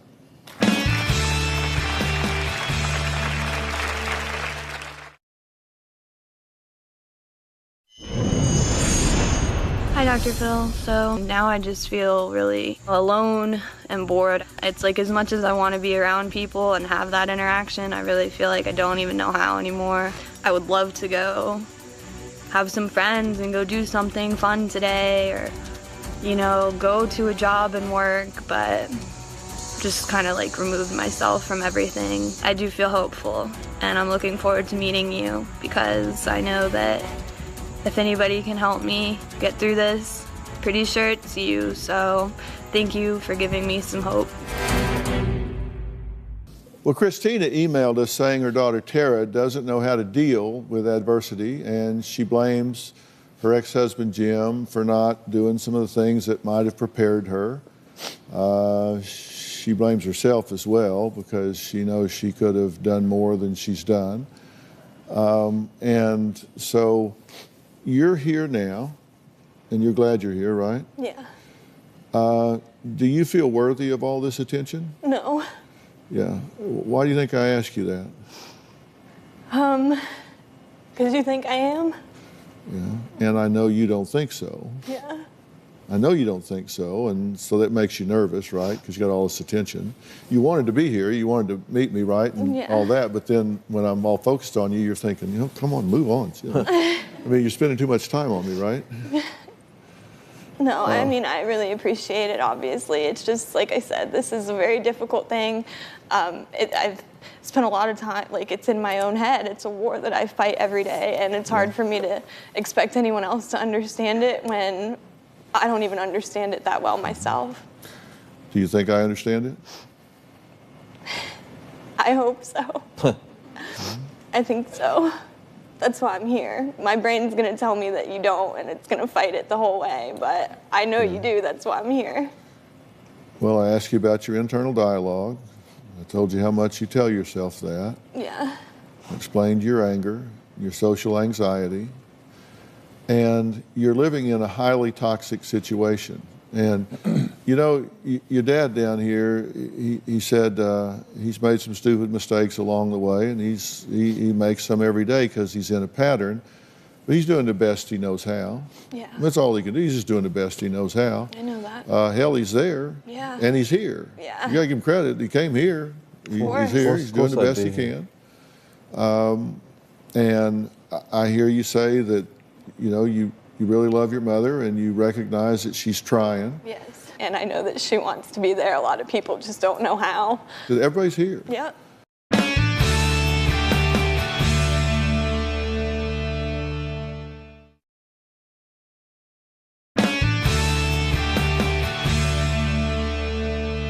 And there's somebody else I've added here. This is Miles Adcox. Hi. Okay?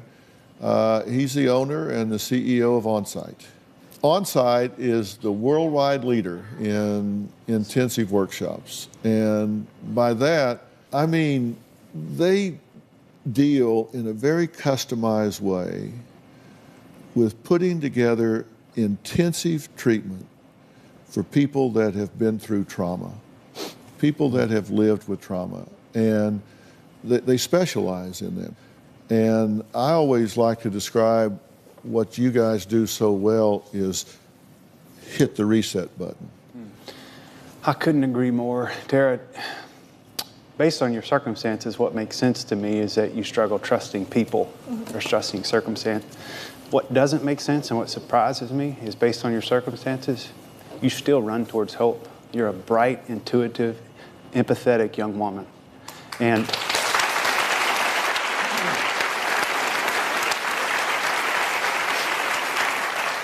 here's the thing we get to do today is you've been running towards hope and you've been hitting an obstacle. You've been running towards hope and you've been hitting an obstacle. Today, just for a moment, we're taking that obstacle down.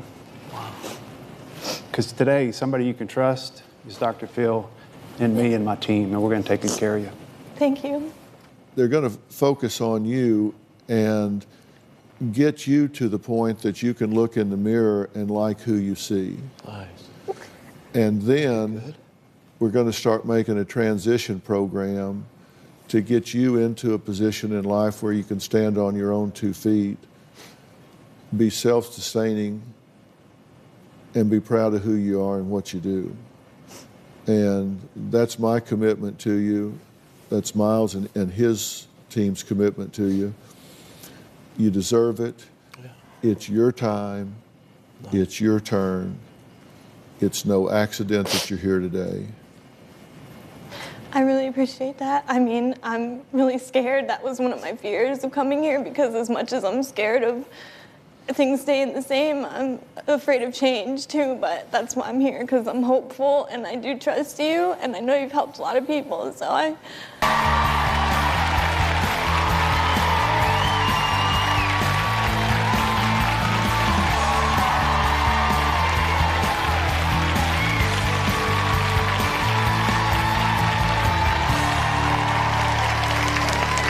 Okay, yesterday I sat down with Robert and his ex-wife.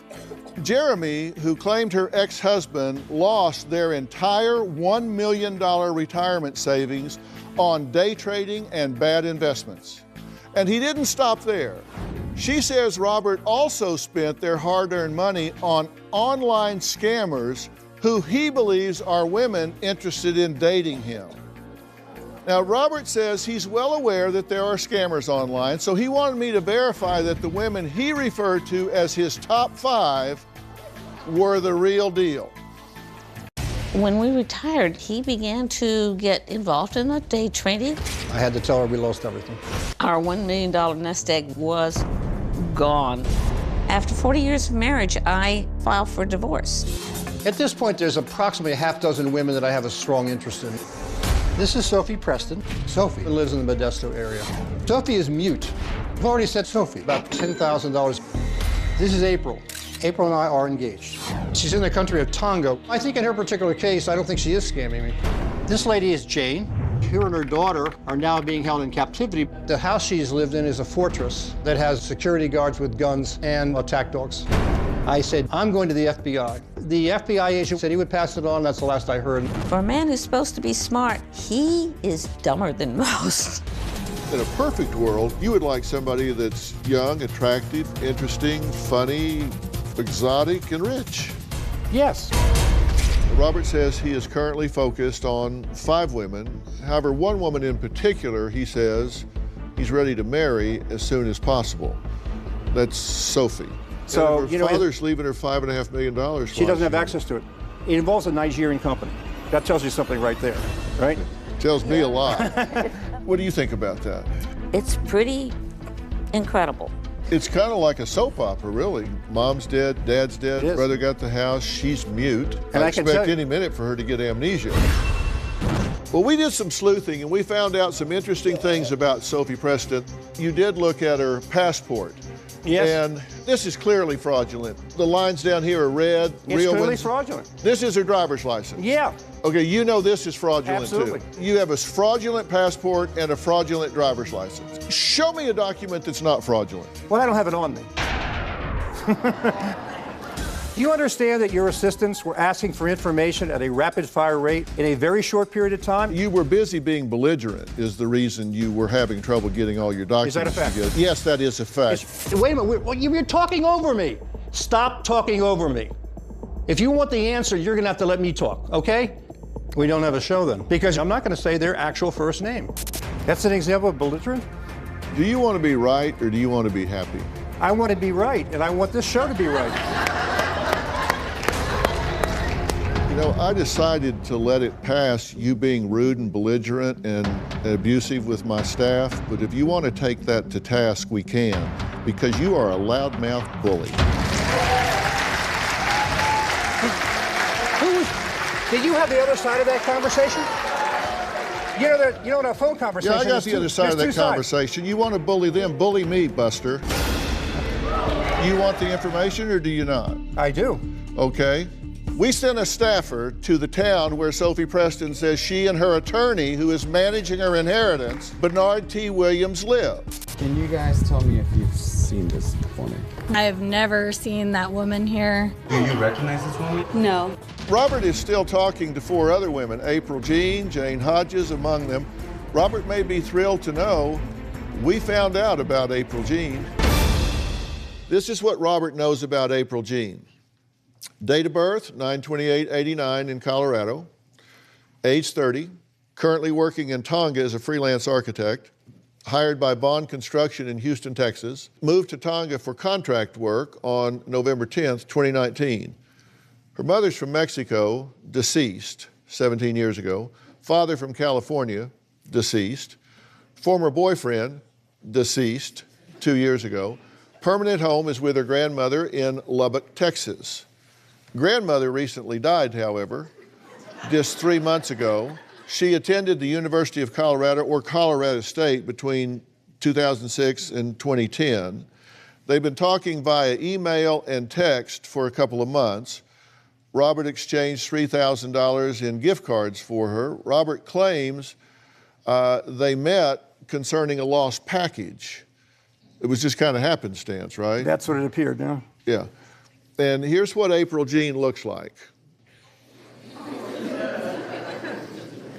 Very attractive. Sure. Yeah. We sent a staffer to Texas, put somebody on an airplane, flew them to Lubbock to do some digging. Here's what we found out.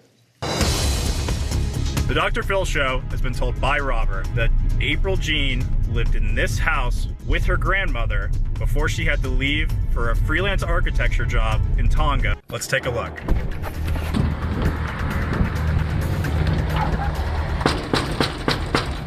Hey, how's it going, man? I'm Max from with the Dr. Phil Show. I'm wondering if you know this woman, April. You've never met her before in your life? Never seen her in my life. She claims her grandmother used to live here until she passed away 3 months ago. Have you lived here? I haven't been here for about maybe 3 years. You've been here for 3 years? Yeah. So you've never seen this woman? No, I've never seen her. Okay. Thank you so much. All right.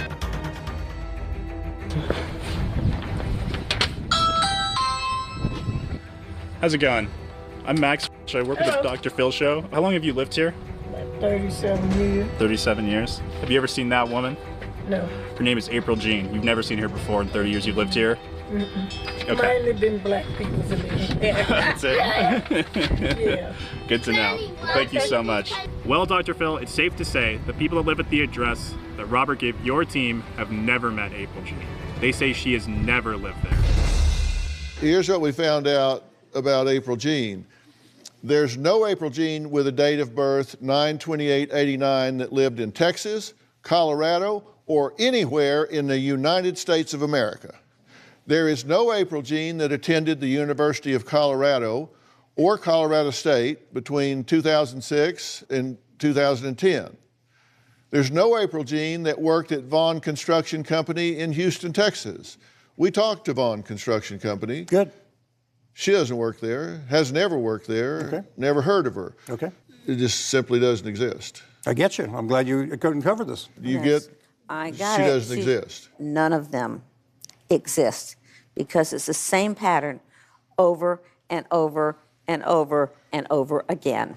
Did you make it through all 6 names? Just out of curiosity. Yeah. I don't know if you have time on here. No, but we've gone one better. We found April Jean. And we're going to hear from her after the break.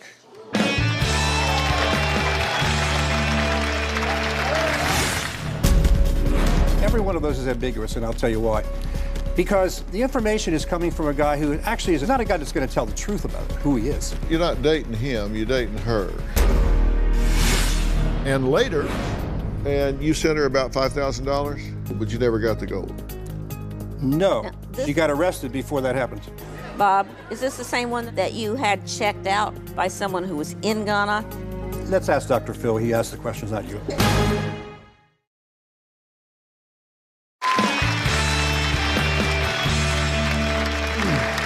Robert says he's looking forward to meeting April Jean. Well, we looked everywhere for April and discovered she was indeed outside of the U.S., but not in Tonga. Take a look. Hola, hola, Robert. Siento mucho decirte que mi nombre no es Abril. Mi nombre es Erika Vega. Soy de Nogales, Sonora, México. Vivo en México. Soy influencer en redes sociales y siento mucho, mucho lo que te está pasando. Todos los días recibo mensajes de diferentes personas en donde se hacen pasar por mí, en donde estafan a gente con dinero, en donde incluso secuestran. Y de verdad es muy triste esta situación. Doy gracias a este espacio para poder aclararlo y para poder decir no se dejen engañar. Chequen bien a quién siguen, chequen bien a quién agregan, chequen bien en quién confían, sobre todo en redes sociales. Gracias, saludos. The woman that you think is April Jean is actually this woman who lives in Mexico and has had her identity. So they stole her picture. She's not involved in this in any way whatsoever. She is a victim of identity theft. Robert has also been talking to another woman named Jane Hodges. Here's what we know about Jane. Date of birth, unknown, 28 to 35 years old, also known as Jane Stamper, born in Barcelona, Spain, being held hostage in an unknown location in Texas with her grandmother and daughter Maggie. She's been being held hostage there for 2 years by her Uncle Danny. Now, Uncle Danny's real name is Gonzales Ronald Hodges. Uncle Danny allegedly owns property in Levittown, New York, and Virginia Beach, Virginia. He talked to Robert online via text message for 2 years. Robert sent her $500. So here are some text message exchanges between Robert and Jane Hodges. Jane, I know necessary steps to take to get hold of money in 1 week. Once I'm out and have all the documents, that's why I want us doing this secretly so he doesn't do anything to the documents. I'll explain that. Robert, you think you'll be able to get a hold of anything if you don't have the documents? Jane, if I get out of here unaware of him, bursted, I can get my documents as soon as possible because he wouldn't have time to do anything to it. If I get out with no documents, I can't get any money. Only if I have means to locate them in person for. According to her, Uncle Danny is holding her probate documents and her passport, which he took in exchange for loaning her $10,000 for surgery for her daughter. Life-saving surgery, I suspect. Yes. Yeah. Well, since Robert explained that Jane Hodges was being held captive by her Uncle Danny, we sent a staff member to where Uncle Danny allegedly owns property in Virginia Beach. Take a look.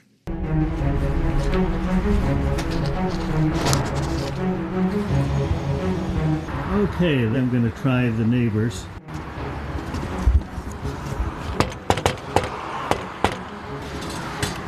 Hello. Hi. Hi. My name is Jim. I'm with the Dr. Phil Show. Have you ever seen her before? No, but goodness, she doesn't look very old. Her name is Jane Hodges, or so she says. Yeah, I don't know who she is, and I have not seen her in the neighborhood. Thank you so much for You're talking with me. welcome. Hi, how are you? Good, how are you? Good, good. Have you ever seen her before in this neighborhood? I don't believe so. She would probably stand out. And the name that she's telling him is Jane Hodges. Does that mean anything? Not at all. Do you know this woman, Jane Hodges? No, I've never seen her before. I'm 71. I've lived here since I was 5. I've never seen her. I would remember her for sure. Yeah. Thank you very much. All right. Well, Dr. Phil, it's safe to say that the people who live at the address that Robert gave your team do not know Jane Hodges or Danny Hodges. They say that nobody by those names has ever lived at that address.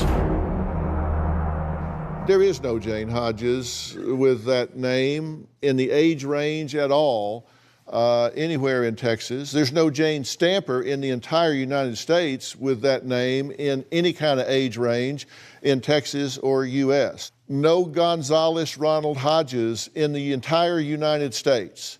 Virginia Beach property is not owned by Gonzales Ronald Hodges. Right. Doesn't exist. Let me add something about this. By his own admission, he's a very secretive guy, and I doubt that he actually gave me his correct name.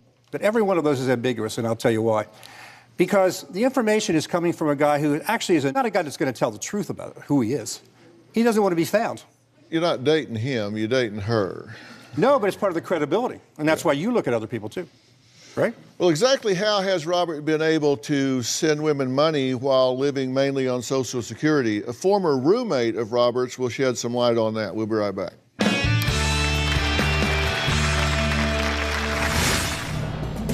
Robert needs to understand, you are acting crazy. You are too smart to be acting this dumb. And later, date of birth 12/8/79. Over here, the birth date is 12/8/87. I recognize it right away.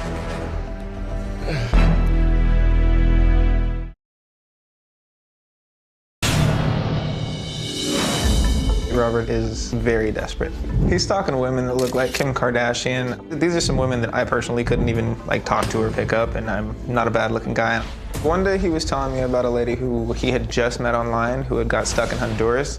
Later that day he was telling that same girl that he loved her, how he wanted to give her a family, and she was saying that she wasn't able to get home, she wasn't able to get a flight or a ticket or anything like that because she didn't have the local currency. So Robert sent her $3,000. Robert needs to understand, you are acting crazy. You are too smart to be acting this dumb. I want to introduce Robert's former roommate, Jill's son, Julian. He says after living with Robert for several months, he does not believe any of his girlfriends are real. So Julian, thank you for being here. I really appreciate it. It's been very clear in our conversations with you that you have his best interest at heart. What did you see when you were living together? At first, really, it wasn't something that I was like, oh, this is an issue.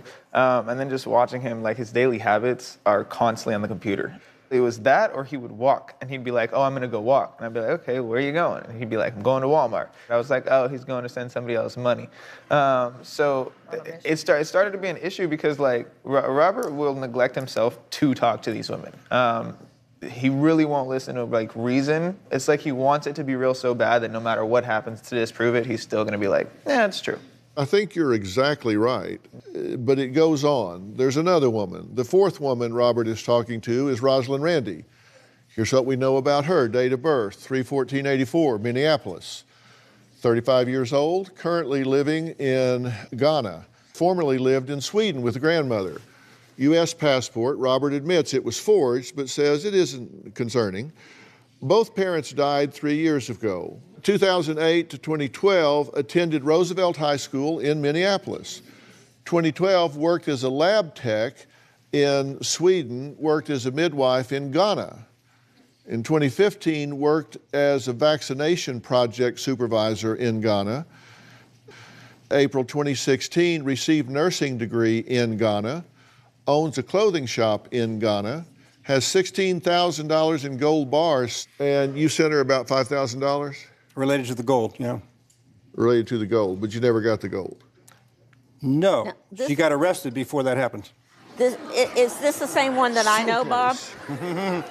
That you had checked out on their address in Ghana by someone who was in Ghana, and it was some kind of government enclosure? Let's ask Dr. Phil. He asked the questions, not you. Well, here's a photo You're of... way off base, and I don't want to get back and forth between them. I'm off Here's a base, but- photo of Rosalind Randy, and we had to blur her face here and cover up some other things. And we did find out things about Rosalind Randy. First is that she doesn't exist. There is no Rosalinda Randy or Rose Randy with a date of birth of 3/14/84 in Minneapolis, Minnesota, and they do keep records up there, unlike sure. the UK. No one by this name, Rosalinda Randy, Rose Randy, attended Roosevelt High School in Minneapolis. We checked between the years of 08 and 12, which she said, nobody went to the school by that name. That's what I found out too, actually. And so we checked this IGIL camp is not located in Sweden. There are two locations, the Netherlands and Morrisville, North Carolina, and nobody by that name ever attended these locations in the Netherlands or North Carolina. So she never went there. That just didn't happen. There's no such person. Okay. There's one person in Robert's self-professed pool who he sent $4,000 to and has been talking to for 2 years without any substantive contact. That's about to change when we come back.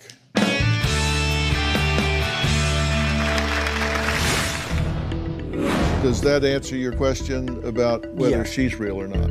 How could it not? I don't know. I'm waiting for the other shoe to drop. On a new podcast episode of Fill in the Blanks. You've had to overcome really difficult things in your life. Best-selling author and founder of Magnify Your Message, Cheryl Hunter. What would be your advice to somebody violated the way you were violated? Speak to people. Suffering grows in silence, and when we can shine the light on it, it has no place to continue to fester. I believe monsters live in the dark, and when you turn the light on, it's like, oh. Fill in the Blanks. Available now on Apple Podcast and Stitcher.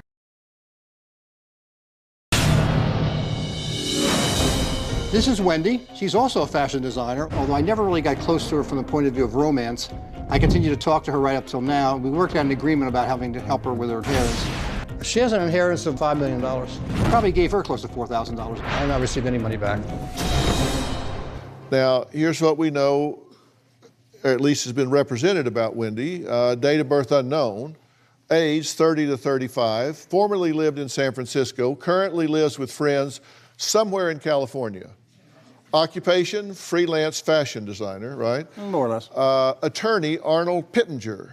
Now, Arnold Pittenger controls Wendy's $5 million inheritance. Robert has spent $4,000 approximately corresponding online across the last 2 years, and this is to help her get this correct inheritance Yes. freed up. Yes. Here's a photo of Wendy Rodriguez. This is Wendy, very attractive young woman, obviously. And this Arnold Pittenger alleged driver's license. Again, this is the attorney that's helping with this, right? Yeah. You notice that he signed over the top of somebody else's signature down here, Yes. which is a bit of a problem. You notice that there's a seal which goes over the top of the picture, and while we've had to blur this, there's no seal that goes over the top of it. You notice there's also a birth date that goes on top of the picture, and that's not on top of the picture over here, so that's a problem. Here he's got date of birth 12/8/79. Over here, the birth date is 12/8/87.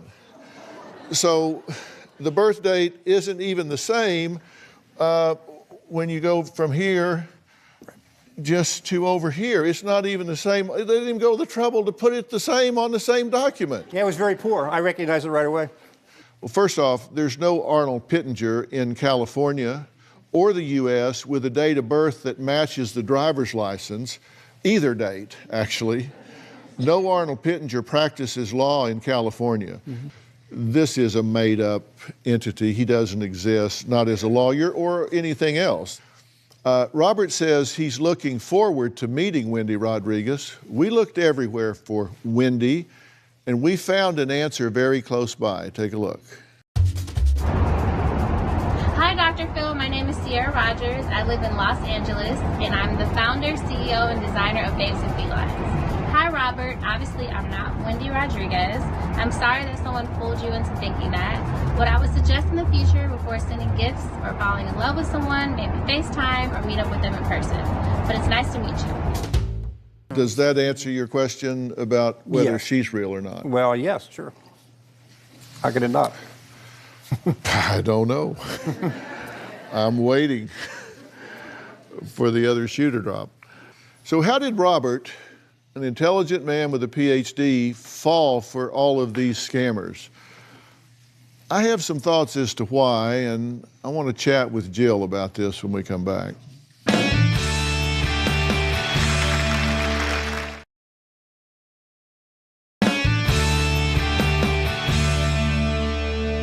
Jill, why did you write in to begin with? When Robert contacted me over the summer last year and I found out he was sleeping behind buildings, I felt it was my responsibility to go big or go home, one last chance to get him some help, because I didn't want to get a call that he was another body found out, laying behind a building somewhere. I'll tell you what I think is going on. All right. I think very much, I think you're in love with the idea of being in love.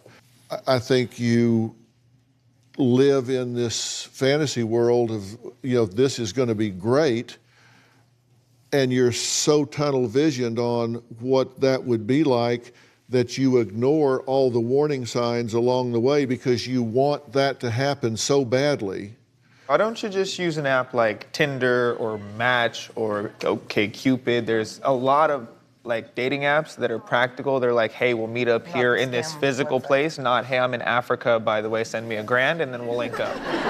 Reality never lives up to fantasy. And if you're in love with a multi-millionaire in Ghana, then you can live in that fantasy world a long time. If there is a 25, 35-year-old multi-millionaire gorgeous girl out there, she ain't looking for you and me. She's looking for somebody her age, somebody to share her life with that she has something in common with. She ain't looking for us. You know, something about generalities is that they are good. They're even good most of the time. But you would know they're not good all the time, right? But why are you looking I for bet the 10%? I bet they're good enough of the time to cover your situation. Well, okay, perhaps, but we're in an area of subject that itself could be whole shows. You realize that, of course. I mean, we're getting into all kinds of things here, and there's no time for me to respond to it. It probably wouldn't go over well in sound bites. It's good things to talk about. It's good to raise them. Well, that's very condescending to say, but the point is, I'm just trying to tell you that you're, as your ex-wife points out, fishing in a pond that is a multi-billion-dollar scam pool. And I said that myself, and actually, didn't I? You're going to continue to do one of two things. If you really don't want to get into a relationship, you just want to live in the fantasy or hope of what could be, then that's the price of the ticket. You understand what I'm telling you? Well, I understand that you have my interest at heart, and that's good enough. Yeah, you're being used. Okay.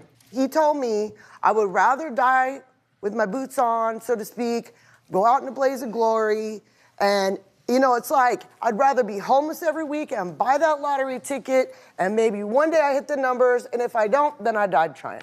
And that's his mentality towards it. No, that's true. But I told him, you're going to never find love, and you're always going to be homeless if you don't change something.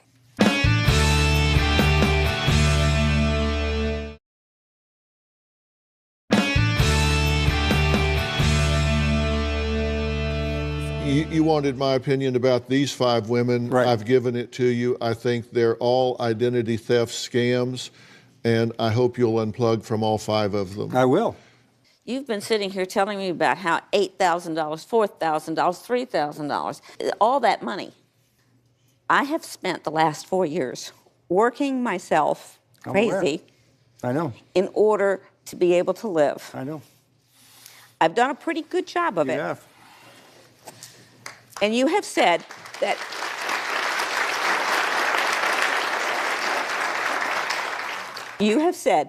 you're doing this for me. Partly, so yes. that you can pay me back. Correct.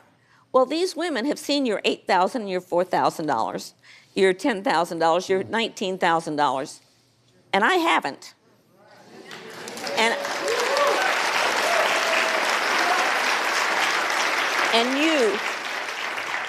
you are living on twice the Social Security income that I get. And when I have to stop working, and I'm already 72, when I have to stop working, my income is $900 some a month, according to whatever the Social Security determines at the time. I know that. You can't live on that. I know. And I have asked you time and time again to send me a few $100, $200, $300 a month out of that larger income that you have, even though I have an income from working, so that I can put that in the bank and have that to help make my life livable when I have to stop working. Mm-hmm. I haven't seen that. You've promised before, you've said you were going to do it, and I'm still facing that $900 future. I don't have a home. I have an apartment. We used to have homes. Mm-hmm. I put things up on the wall, but they have to come back down again. And that's the way the rest of my life is going to be. Can I add something here? No. Just lay it out. Just to lay it out.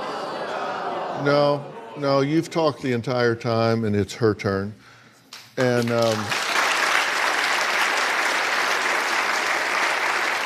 your point is, whatever he spent, whether it's $30,000, $50,000, $100,000, would make a huge difference in your life. It would. If that had gone to you instead of Yes. being... And that's money he can't recover either. Right. Instead of going off to some scammer, if $50,000 was in your account, all of a sudden it would make a huge difference. It would make a huge difference in my future. If you're going to spend over $1,000 a month sending women money, send some of it to this woman, send some of it to that woman right there. Well, what you're saying is you just want the dignity of being warm, dry, and safe in the same place as your life goes on, Yes. instead of bouncing around and wondering where you're going to be next month. Mm-hmm. And I think that's very reasonable. You didn't have to come here today, but you did, and I hope you're better for it. Yes. I think so. I appreciate you All being right, here. thank you. Okay. Thank you very much. If you believe that you've been a victim of an internet scam, you can go to the FBI's special website, ic3.gov. And if one of my viewers wanted to contact us and set up a GoFundMe page for this woman, I would not be upset about that.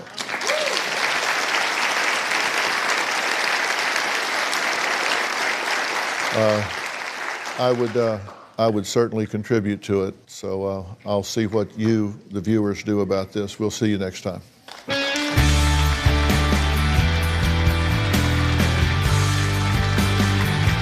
2021 around dinner time. Now, her mother watched her go into the house to join her brothers and then just never saw her again. Deception detection and body language expert Scott Rouse and Greg Hartley interviewed Don and Candace Wells and examined their demeanor to get some answers. Here's what's happened so far. Breaking news, an Amber Alert now issued by the TBI for a missing 5-year-old girl. The search continues for Summer Wells from Rogersville. The Tennessee Bureau of Investigation said the search for Summer is, quote, definitely outside the norm. Despite doing everything within our power, the circumstances leading to Summer's disappearance remain unclear. June 15th, 2021, it was just a normal day. I called my wife and she was getting her mother's prescription, so I decided just to go ahead and work late. We just finished planting flowers, and then Summer, she has to go back in the house with the boys. I fixed my mom's knee brace, and I told my mom that I have to go back in with the kids. After I came into the house, I asked the boys where she was, and they said that she went downstairs to play in the playroom. And I come into the playroom, she wasn't here at all.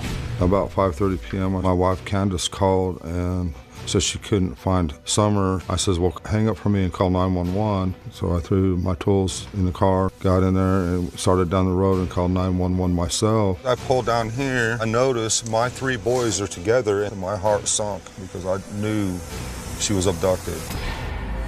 Candace and Don sat down with body language experts Scott Rouse and Greg Hartley. Now, Scott and Greg are interrogators. Together, they have been called a human lie detector. Is there anything about Candace's story that makes you question the story? No, not the way it played out and everything like that. I mean, yeah, you always have questions. I mean, I don't really have any. I mean, I don't really have any questions. He was stammering, stuttering all over the place. What'd you make of that? I think he edits, he speaks, he edits, he speaks, and never finishes a sentence. We were under the impression he was holding back little information. Okay, now this is important to me because we're trying to find this little girl. I don't care about anything else. It's very clear to me that he is editing. That means he's holding something back. Exactly. So the question is, what's he know that he's not telling us, right? And that's the reason we wanted this second interview with your team, is because we could get to more information. Did you do anything to Summer? No. What do you think should happen to somebody that did this? They should be put away for the rest of their lives. I mean, they should be tormented, I think. If I ask you what happened to Jordan, he was missing. It wouldn't be a pause there. It wouldn't take me 5 seconds to think about it. Give me 10 seconds in a room alone with him, and we'll be through. We haven't seen a lot of tears from her, but then you ask about the Cornbread Mafia, which is an organized grassroots crime syndicate in Tennessee, correct? Yes, that's correct. What about those fellows that live around there in the Cornbread Mafia? Cornbread Mafia. That's what we call them where we live. I don't know this. I have no idea. I've heard about some hillbilly mafia type stuff and everything, you know. And She is feeling emotion here that we didn't see any other place in the story. So this But feels. we don't know what it is. That's It right. could be fear. That's right. It could be guilt. We can't read minds, we read symptoms, but those are pretty clear. On June 15th, little 5-year-old Summer went missing from her family home. Her parents, Don and Candace, say they thought they were doing the right thing by going online, requesting the public's help to find their little girl. But Don says it all backfired. They became targets of online bullies. when Summer came up missing, I thought the best thing I could do is turn to social media. So I put all her pictures out there on YouTube, Facebook, and everything I could, hoping that social media could help us find our daughter. And that's when the entire investigation got totally twisted around. I have two distant relatives that accused me of some horrific things that were definitely not true. They called TBI the second day after Summer's disappearance and told them that I'd done a horrific thing to my daughter and killed her. They put it out there on YouTube. After all these lies were spread all over social media, I started getting messages, tell them where your daughter is, let's get this over with. Just all kinds of hate stuff constantly. The worst part of all the social media lies is people were focused on us, and even the police focused on us. Instead of going out and looking for Summer, they started looking at me and my family. We lost about 75 days. As far as all those lies and stuff, none of that matters. We just want our baby home. Well, first, let me say, I'm glad to meet you both, but very sorry for the occasion. I wish we were talking about 1,000 other things than your missing daughter, Summer. Since you've last talked to Scott and Greg, have you learned anything at all? Anything new happened? Anything from the Tennessee Bureau of Investigation? Anything that we don't know? Nothing at all. Nothing at all? Nothing at all. First off, tell me about Summer. Candace, you're her mom. Tell me about Summer. What's she like? How did she spend her time mostly? Playing with the toys.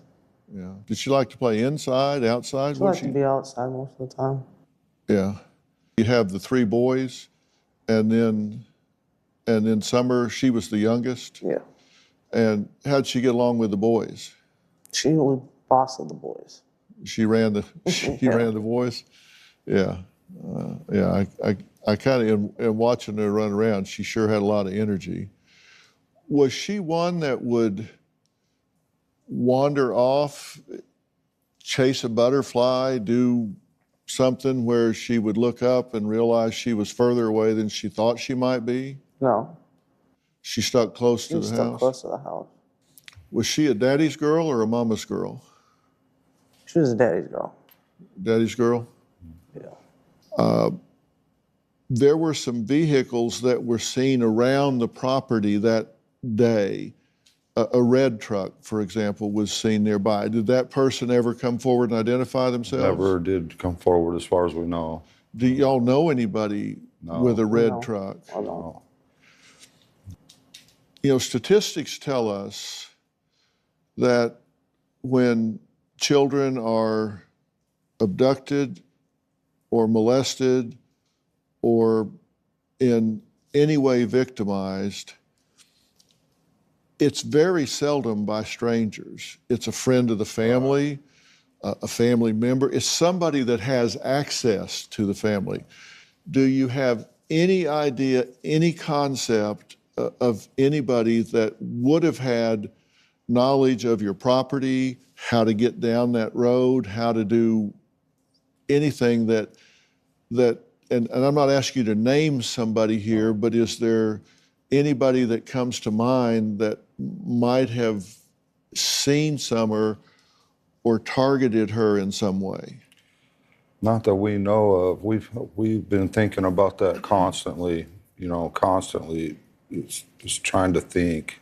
Candace, is there anybody that made you uncomfortable, just the way they looked at her or were around her? Nobody that I'm aware of. I'm sorry? Nobody that I'm aware of. I've been involved in a lot of these investigations, and I've got some observations I want to share with you that I feel real strongly about. To make matters worse for Don and Candace, Child Protective Services removed their 3 sons from the house. That might be a bad thing. It might not be a bad thing given some of the hate that's been directed towards them. We'll talk about that when we come back.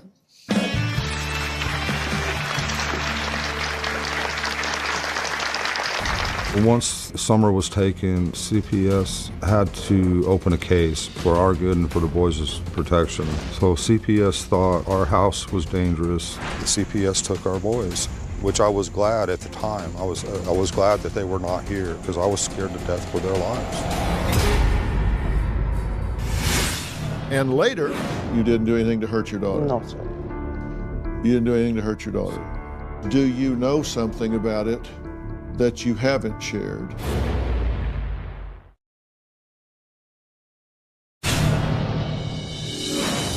Authorities say on October 14th, Summer Wells' mom, Candace Bly, told officers Donald Wells came home drunk and saw someone else in the house and believed that Bly was cheating on him. Bly filed an order of protection. She says Wells drinks and throws things and that he was mentally and physically abusive. She's apologized to me. She even talked to the judge and told him that she made a serious mistake. The domestic assault charges and unlawful possession of a handgun were dismissed.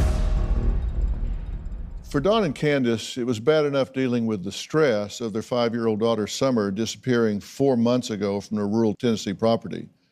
But to make matters worse, their sons, 13, 11, and 9 years old, were removed by Child Protective Services. This is the hardest time of me and Candace's life. You lose your daughter, and then you get blamed for it, and then everybody turns on you. We had threatening phone calls daily. They threatened my job. They'd done everything they could to destroy our family. Had a stranger come up at 2 in the morning. Didn't know what he was doing there. I fired a shot over his head, and they ran down the driveway. I expected bullet holes to be coming through our house, so we had a lot of sleepless nights. It was taking a toll on me. At one point, I broke down. I lost it. I started drinking really bad, and I made some poor decisions. Once Summer was taken, CPS had to open a case for our good and for the boys' protection. So CPS thought our house was dangerous. I was being dangerous. The CPS took our boys, which I was glad at the time. I was glad that they were not here because I was scared to death for their lives. I agreed with them. My wife didn't, and she's mad at me, but it was just too dangerous. And now it's 3 months later, and there's no sign of our daughter, and we miss all our kids. We just miss them so much. You want the boys back? Yes, sir. And you didn't want them to go to begin with? Right. You want them back now? Yes. Do you think it's safe for them to come back? It's a lot safer than it was. Yeah. You haven't had any acts of violence against you at the house? No. Okay. So there's no reason in terms of acts of violence that have been perpetrated against you that would cause them to conclude that the boys would be in harm's way? No, we just had one issue with a woman sent to our house, and we don't know. We've heard she was sent from some YouTubers. We don't know. Well, we called the police right away, and they took her off the property. If they did a home study right now, they came in and studied the home, would it meet the standard that they were looking for? Would the house be clean and uncluttered and groceries and safe as far as guns and everything that Child Protective Services investigates? Would it be proper for the boys? Well, there's some things they want us to work on. We need to put in a couple walls and some other things. So there's still a few things we need to work on. But you could get that done in short order? Yeah. Okay.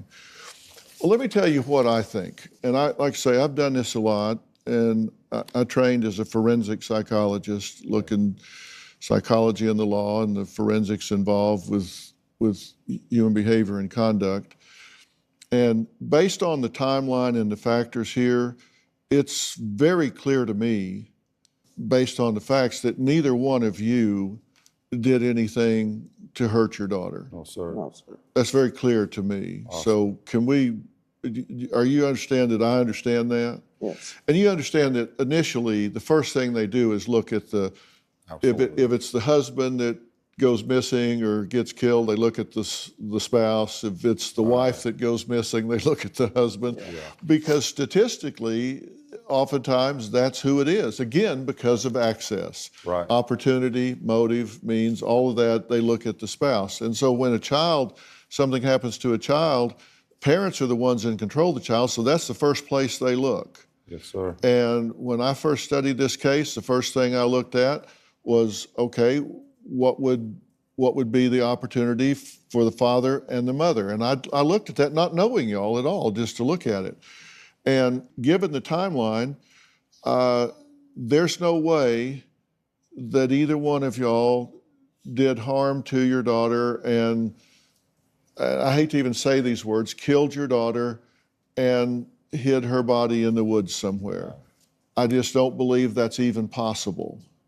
So understand, I'm not sitting here wondering if you killed your daughter. Awesome. I'm not sitting here wondering if you killed your daughter. Thank you. I don't think that for a second. And I'm saying that publicly here. So if people are wondering what I think, that's what I think. I don't think you did that. I don't think you did that. And I assume I'm correct about that. Yes. You didn't do anything to hurt your daughter? No, sir. You didn't do anything to hurt your daughter? No, did he do anything to hurt your daughter? No, sir. Did she do anything to hurt your daughter? Okay. And the reason that I can conclude that is based on the timeline is you couldn't have done that and hidden the body somewhere that couldn't have been found by now. Cadaver dogs, hunting dogs, search parties, all of that. You couldn't have gotten far enough away before authorities and search parties and everybody got in there. The question that I'm then left with is, do you know something about it that you haven't shared? When you guys sat down with Scott and Greg, Scott asked you about the Cornbread Mafia. You got very upset. Why did that upset you so much?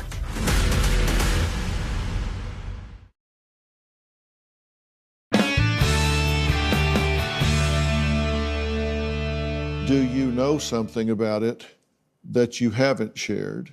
Something you may not even know you know. You may not, there may be something in your mind you don't even know you know, or you may know something that you haven't chosen to speculate about, or you haven't chosen to tell. And that's what I'm really focused on right now, because you're in the best position to know what could have happened. If you had to speculate, what do you think happened? I have no idea what happened. Well, I don't. You have to have some idea, because you took your daughter in the house and you never saw her come out. Right. Something happened. I don't know what happened. She just was gone. But she didn't just vaporize. Someone had to take her out of that house. And we know it wasn't you. We know you didn't do anything to her. Right. So if it wasn't you, then who was it? Let's rule you out. Okay, we've taken you off the chessboard. You're off the table. If it wasn't you, then who would be the next most likely candidate? I don't know. I wish I knew. Would it be someone, a stranger? Would it be somebody you know? I don't know anybody that would have did it. It had to be a stranger. Is there anybody you knew that has disappeared since this happened? No. That, they were around, and then this happened, and all of a sudden they kind of moved away, or they've gone away somewhere? Oh, nobody that I know of. The only people that I know is the people I work with on a daily basis, and that's the only ones I've ever hung out with. I work all the time, and when I am home, I'm with my kids and her. And is there anybody that you've had dealings with that are shady, that would do something revenge-wise, just to get back at you, to hurt you, that you owe money, or that you had illicit dealings with in some way? We know that you've had some conflict with the law concerning drugs and different things. Is there anybody that you've gotten sideways with? I fired a lot of guys for being on meth. And the last guy I fired a day before, I'm pretty sure, I can't prove it, but he was way out there, and I fired him. The very next day, my daughter disappeared. And the law, TBI's been talking to him, and he's got an alibi where he was. Is there anybody that he's been involved with that you think might be trying to get even with y'all by taking your daughter? Not that I'm aware of. Is there anybody that might be trying to get even with you, that would try to hurt you by taking your daughter? I can't think of anybody. Nobody in the drug culture, nobody owed money, nobody? Oh. In our area, there's people that, you got these boys, and then you got these boys that they're very prideful about, kind of like, I guess LA, you got the Bloods and the Crips. Well, these are hillbillies. I don't know. But we don't associate with them. We don't socialize with them. We try to socialize with our church. We try to keep our kids in that church. That's our main goal. We try to stay completely far away from that kind of activity as possible. Well, but you haven't always. Right.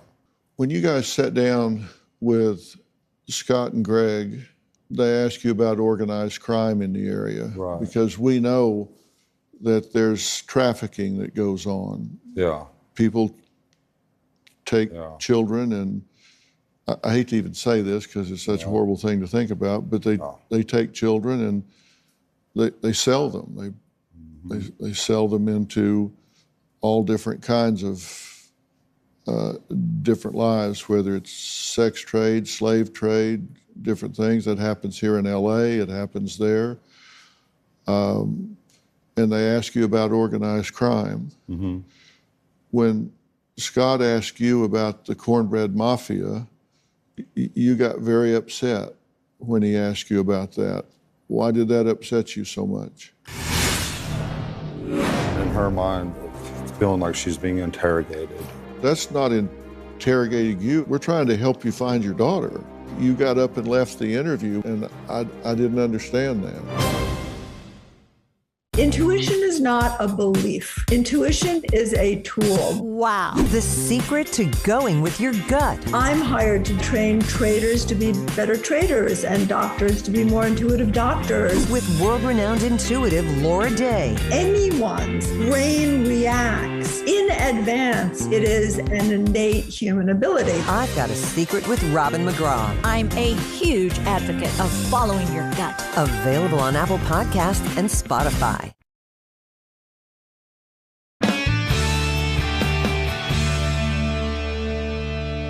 Scott asked you about the Cornbread Mafia. You got very upset when he asked you about that. Why did that upset you so much? Because I don't even know what that is. Sorry? I've never even heard of it. I don't even know what it is. Then why would it upset you so much? Because it sounds horrible. Just thinking, her in her mind, feeling like she's being interrogated bothers her because she loves her daughter with all her heart. She spent a lot of quality time with her every day, thank God. She took a lot of pictures. Well, why don't you let her answer? Okay, yes, sir. Because that's not interrogating you. It's we're trying to help you find your daughter. I started this out by saying, I don't think you hurt your daughter. I'm standing up for you. I'm saying, I don't think you hurt your daughter. But I'm going to look under every rock. I'm going to go down every trail. I'm going to investigate everything. And if you want to find her, you would be right there beside me saying, right, Doc, let's turn this rock over. Let's ask this person. Let's consider this.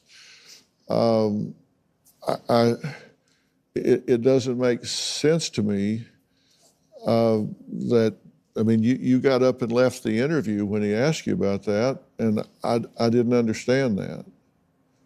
You want to find your daughter, obviously. Yes. And it puzzles me that you get so upset about that. And, you know, one theory is guilty knowledge, that you may know something you don't even know you know. You may be afraid of something that is so horrible you don't even want to think about it. And so you push it down and don't even want to think about it. But I want you to think about it. I want you to be willing to consider every possibility, because it's only when you think about the darkest possibilities that we can find answers.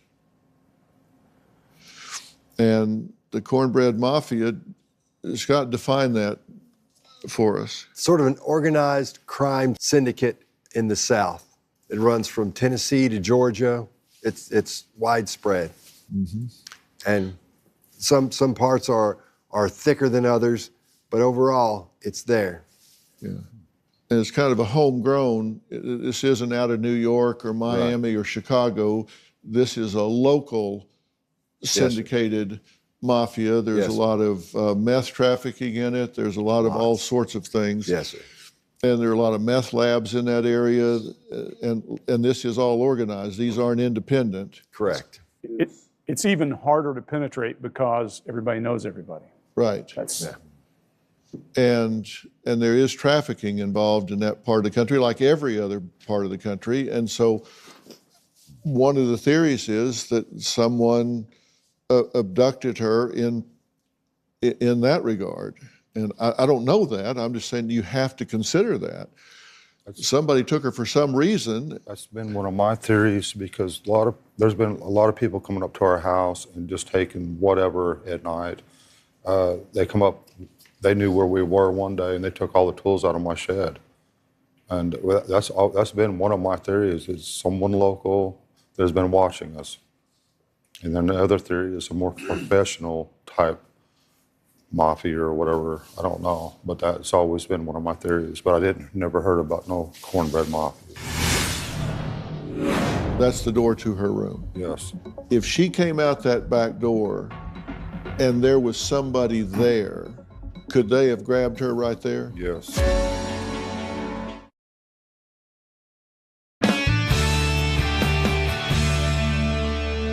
Okay, well, let me ask you, Candace, if I understand correctly what you've said, you took Summer in the front door.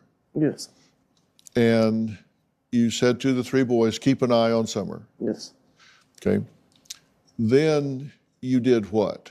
Then I went back outside to my mom's camper, which was right next to the house, and I had to fix her knee brace for her. Okay. She had a knee brace on? Yeah.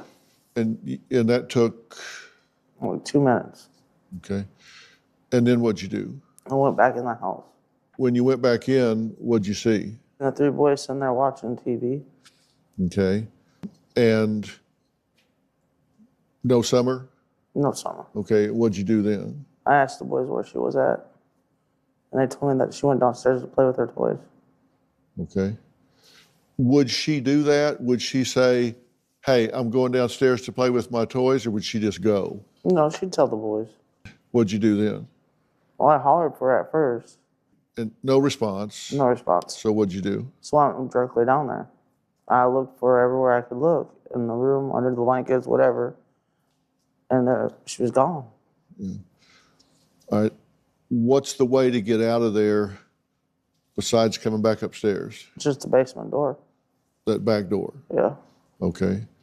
And if that door opens, could the boys hear it?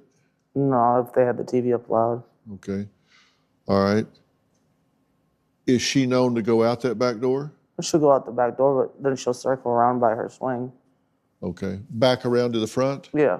What we're seeing here is looking out that back door, correct? Yeah. All right. Now, there's a road there. Is that a driveway? A driveway? Mm-hmm. Okay. Now, can that be seen from your mother's camper? No. That's the back side of the house. You can't see that from her camper? Not that part, no. If you step out on the road there, you can about see your camper. Uh-huh. And that drive there goes up to the highway? It circles around the house. Right there, it goes to the top, and then it goes down around to it. It circles all the way around the house. Okay. Is that the back door? That's the back door. That's the door to her room? Yes. Okay. If she came out that back door and there was somebody there, could they have grabbed her right there? Yes. Yeah. Then how would they make their escape? Back this direction? Well, away from the camper? The dogs led, the scent went straight down that dog trail by that yellow generator, right from where that picture's taken. You're saying then that this is the back door?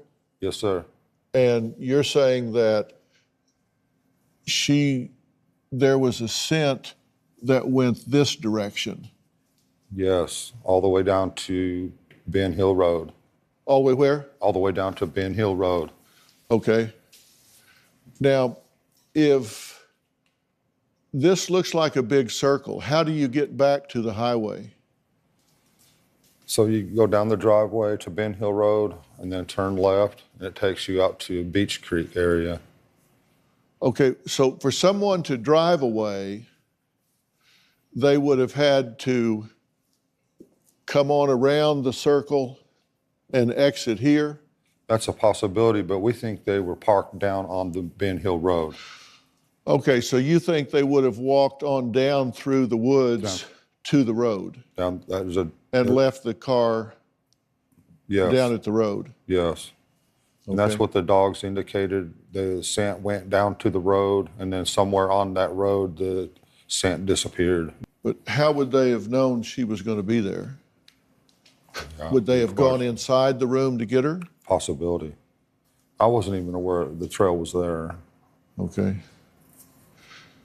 So your belief is this might be the last spot that Summer was on the property? Yes, sir. Right there? Yes. That she was put in a vehicle there and driven away? Yep. I think you know more than you're telling.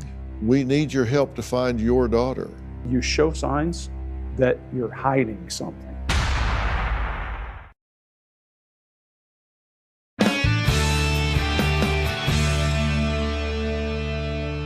Scott and Greg, you interviewed this family for hours. What is your theory? What's your summation about what happened? Well, I'll start with you right up front. I don't think either one of them killed or injured Summer. We said that up front. I will say, I also don't think that Don, and I'll hand it to you in just a second, I don't think Don has any guilty knowledge of anything, based on all the time I've spent with him. And Candace, if you don't have guilty knowledge, if you know anything, this is your kid. You need to push this out, whatever you know, because you show signs that you're hiding something. Well, I'm not hiding anything, though. Well, the reason we think you're hiding something is because each time we've talked about the cornbread mafia, which you don't know about, that tears you up. You emotionally fall apart. We see signs of stress. But I don't know anything. Everything about your body language suggests or it indicates to us that you know a little more than you're telling us. Candace, there are 2 or 3 really red flag things that make us want to know more. Not saying you did X or you did Y. There are lots of ways that things leak in your body language and your behavior, and that's what we're seeing. Do you understand that we're saying we don't suspect you of doing something wrong? Yes, I understand that. It's important to me that you understand that. Yes, I understand that. You guys passed polygraphs. I've just the logistics of this thing. It just does not point to you. And if investigators pointing it to you, they're not doing the math. It just doesn't make sense. What I'm saying is, I think you know more than you're telling, and that may be more than you're consciously acknowledging. You may know things you don't know you know, or maybe it's too horrible to think about, but you've got to cut through that, because you do react to certain things that suggest at some level you know something more than you're giving a voice to. And it's hard for me to say you need to tell us what you don't know. But if I knew, then I could tell you. I know, that's what I'm saying. It's like I'm telling you to say, tell me what you don't know. And you're saying, well, how can I tell you if I don't know? And I'm saying you've got to be willing to take your guards down and think through if there's anything that you're pushing out of consciousness, if there's anything that you're just not willing to acknowledge. We need your help to find your daughter. I guarantee you, when this is solved, and it's going to be solved, this isn't going to be a stranger. This is going to be somebody you know, somebody you've crossed paths with somewhere, somehow, in my opinion. It's just a matter of you're going to find it out when they're caught, or you're going to find it out because you go back through and do an inventory and figure out everything you can possibly figure out and lead us to who they are. And every day goes by, that trail gets colder and colder and colder. And if she was abducted and she's been trafficked somewhere, she can be found. I want to find that baby. I want to find that child and bring her back. Thank you. Thank you. Okay. All right. I'm going to say goodbye to Don and Candace, and then we're going to kind of summarize everything for you viewers in hopes that maybe something can be triggered in you, something you may have seen, something you may have known. We'll be right back.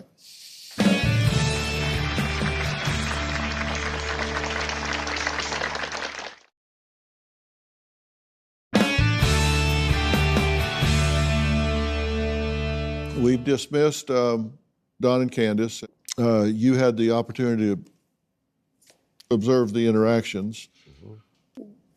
Any thoughts? We saw a lot of differences in Candace as her movements, her cues are very small because all she did was just dead-eye you the whole time. So our biggest focus was her respiration.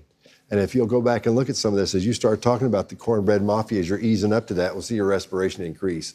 And again, like I was telling her, we'll see her adapters. Adapters are the things you use to get rid of that built-up stress or tension, anything that's a repetitive motion or action. And she was doing that here, very small. But then she started breathing heavily. That's what we saw mostly in her. The closer you got, the heavier she got breathing. Now, she may have nothing to do with this child's disappearance whatsoever, nothing. But those red flag indicators and those kinds of things that say, why aren't you more forthcoming with information? Why don't you ask? Why don't you tell? combined with, and you can see it very clearly on her as you watch the video, her jacket opening and closing because of how much respiration she has and a little bit of barriering or needing more space, just makes you feel uncomfortable. I think there have been people around this home, workers with Dawn, people coming over to hang for whatever out, purpose, right? For party, whatever. I won't make allegations about what they were doing when they were there, but, and you know, they see somebody get obsessed and then come back on their own accord and take the child. It's happened, sadly, thousands of times. I think they probably are aware of who's around them that is dangerous. I think she has more knowledge than she's either acknowledging or sharing. Yes. Agreed. One of the two. We're on the same page. And I believe that to the core of my soul. I want to thank Scott and Greg for their expertise today. I also thank Dawn and Candace for sharing their story with us. If you have any information on Summer's whereabouts, please call the Tennessee Bureau of Investigation at 1-800-TBI-FIND. We will have more information today on Dr. Phil. This isn't fiction, it's real. Two men who say they were victims of Jeffrey Dahmer. The difference is they survived. I was drugged and raped by Jeffrey. Technically, I'm supposed to be his second victim. You had your hands broken, foot broken, feared for your life. I cannot understand why anyone would want to glamorize that guy. That's sick. You felt the presence of evil when you were with him. I was face to face with Satan himself. Plus, a never-before-seen interview with Jeffrey Dahmer's father. Tell me about the locked wooden box. If I would have opened that box and found what was in there, I think I would have lost it. But we now know the box contained a human head.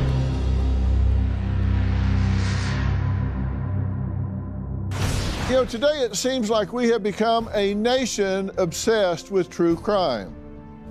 The success of the new series Monster, the Jeffrey Dahmer story, highlights our thirst for all things horrifying, gory, bloody, and real.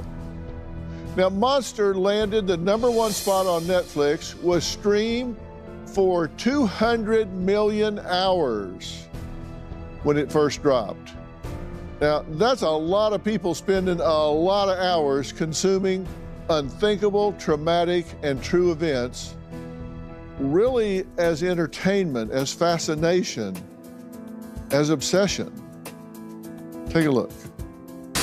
The #1 show on Netflix this weekend was the miniseries on murderer Jeffrey Dahmer. The film reopens some old wounds for some of Dahmer's victims. Actor Evan Peters plays the infamous cannibal killer.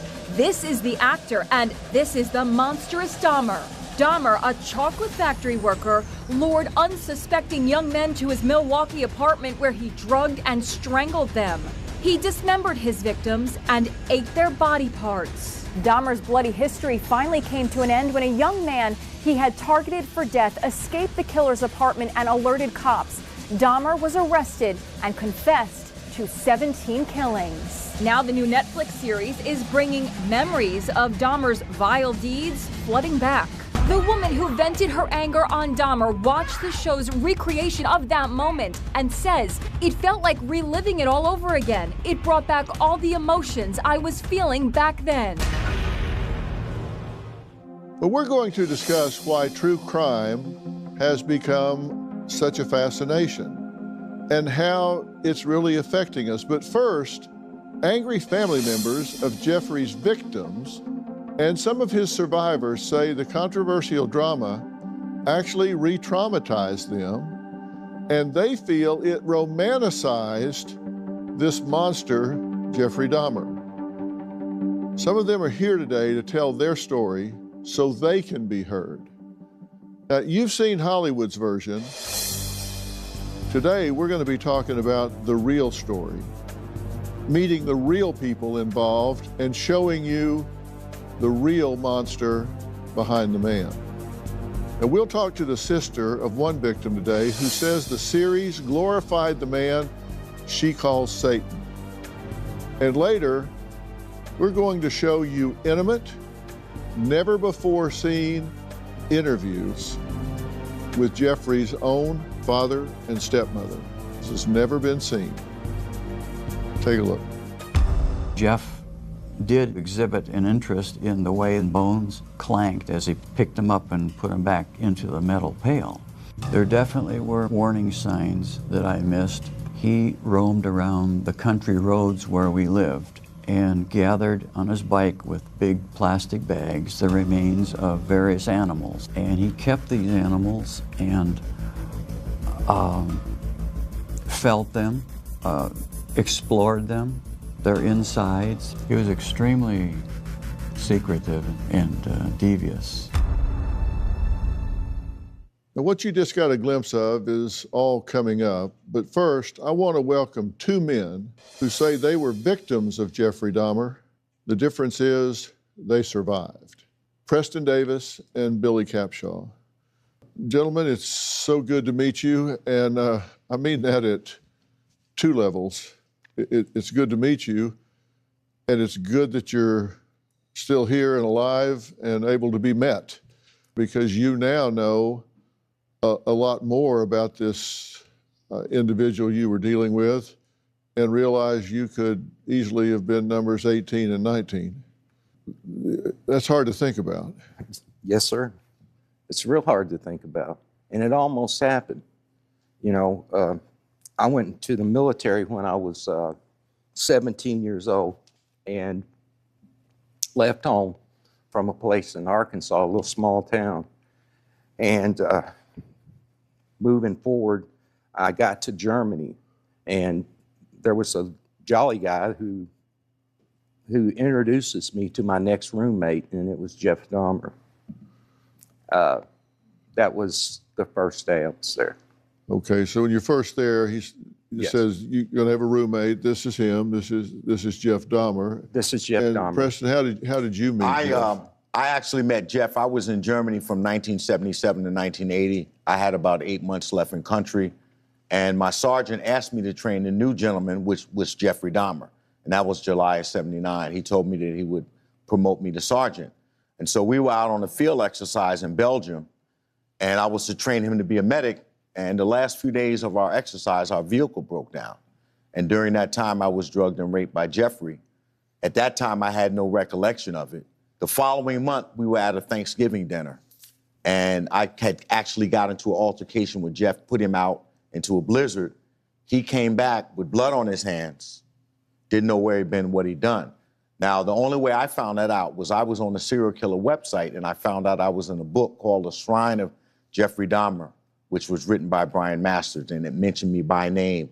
It described the incident, and that kind of blew me away. At that point, I still really hadn't put it all together. And then when I left, this gentleman here replaced me. And I was contacted in 2012 to do a film on men rape in the military called Justice Denied.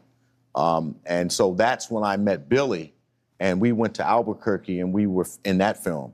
And then it just started to take off. You know, God started revealing little bits and pieces. I went through my records. I realized I had all kind of rectal issues throughout my career. And that's basically how we met. And we've been doing this ever since. What was your first impression of Jeffrey? Was a very obnoxious individual. He was very different. And when I say that, I mean, you know, the average gentleman at 17 or 18 would talk about when we played football or basketball in high school, or I dated this girl, or I dated that girl. That was never discussed. He was just a very aloof type individual, smart, but just different. And, you know, once he drank, his whole personality would change. He was very racist. He talked about blacks, Jews, you know, how he was better than. And I remember precisely, you know, what he drank. He was a Beef Eaters gin drinker. And there was an incident where he urinated in my boots, and I beat him up because I boxed prior to going into the military, and they moved him out of my room. I didn't remember that. I thought I was fighting him because he called me out of my name. But one of the soldiers that I was stationed with recently told me that's what that altercation was about. Mm-hmm. And so I believe that was part of the reason why I was assaulted, as well as him being opportunistic. The reason I'm sitting here today, Dr. Phil, is, again, I was in Belgium. He had no way to get back to Germany. So if he had killed me, the questions would have been, well, where's Sergeant Davis? So technically, I'm supposed to be his second victim because he murdered Stephen Hicks in 1978. And he talked about that when he was drunk. Oh, I killed a guy. And we're like, you ain't kill anybody. Who would believe that somebody said they killed somebody? Right. So, Billy, when you met him, you said at first that he was really friendly and charismatic, friendly, kind of bows when he shakes your hand, kind of chuckles. So you meet him at first, and he's very friendly at first, and so you're bunking with him. At first you think, okay, I've drawn a pretty good roommate here. This nice At guy. first, but after. The second night, things took a different turn. Yes, sir. You watched a little bit of the series. What was your reaction? I threw up. I cannot, for the sake of me, understand why anyone would want to glamorize that guy at all. That's sick.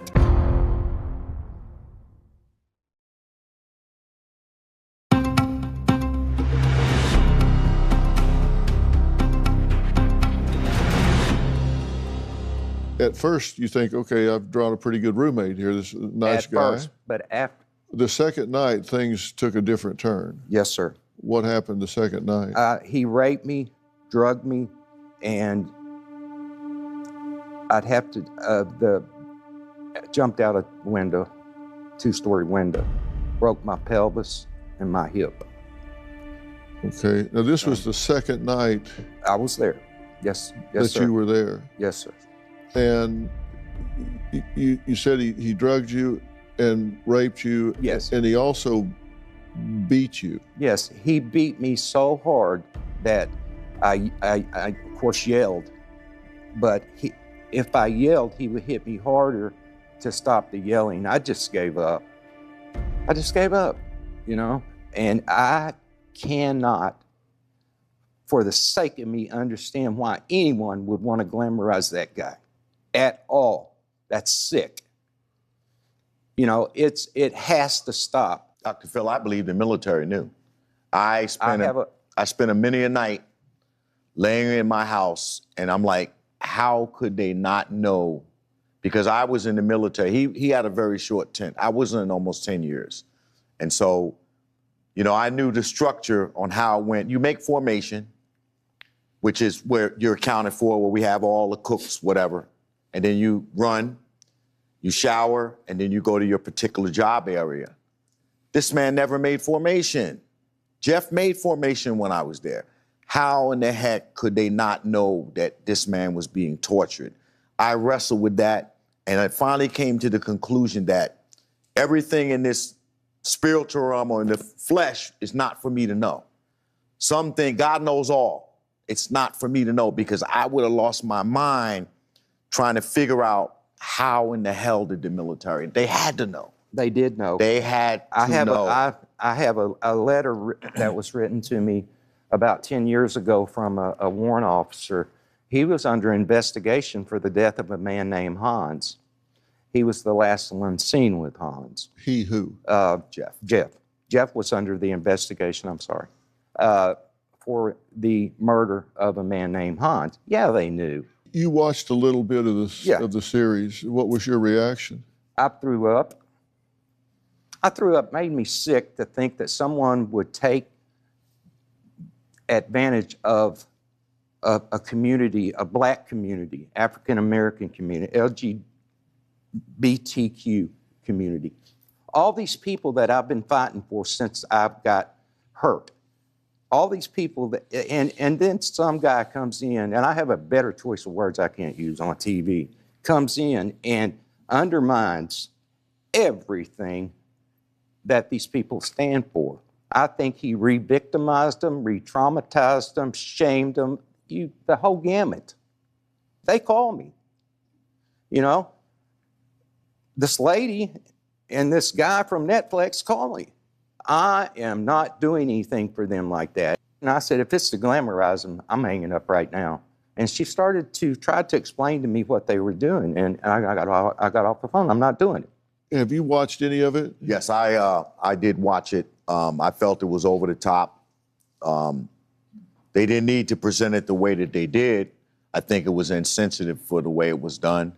The majority of people know the story, at least the civilian part of it. I think they glamorized it.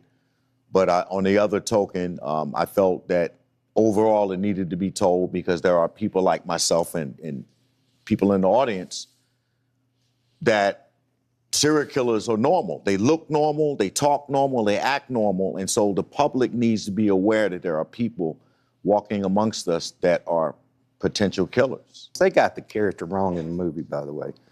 I don't know where they came up with that. I actually watched some of it, and it did trigger me. And, you know, that's not how he acts. Jeff is very charming, very charismatic. He was successful at everything he did in there. And this still affects you today? Yes, sir, it does. I've lost a son over this. A 20-year-old son shot himself because of this. How so? He hated me talking about it. Everybody was talking about it. He said, Dad, would you please stop talking about this? Billy claims he reported Jeffrey's abuse to a nurse and even did a rape kit. So how come Jeffrey wasn't stopped right then? We'll talk about that next. He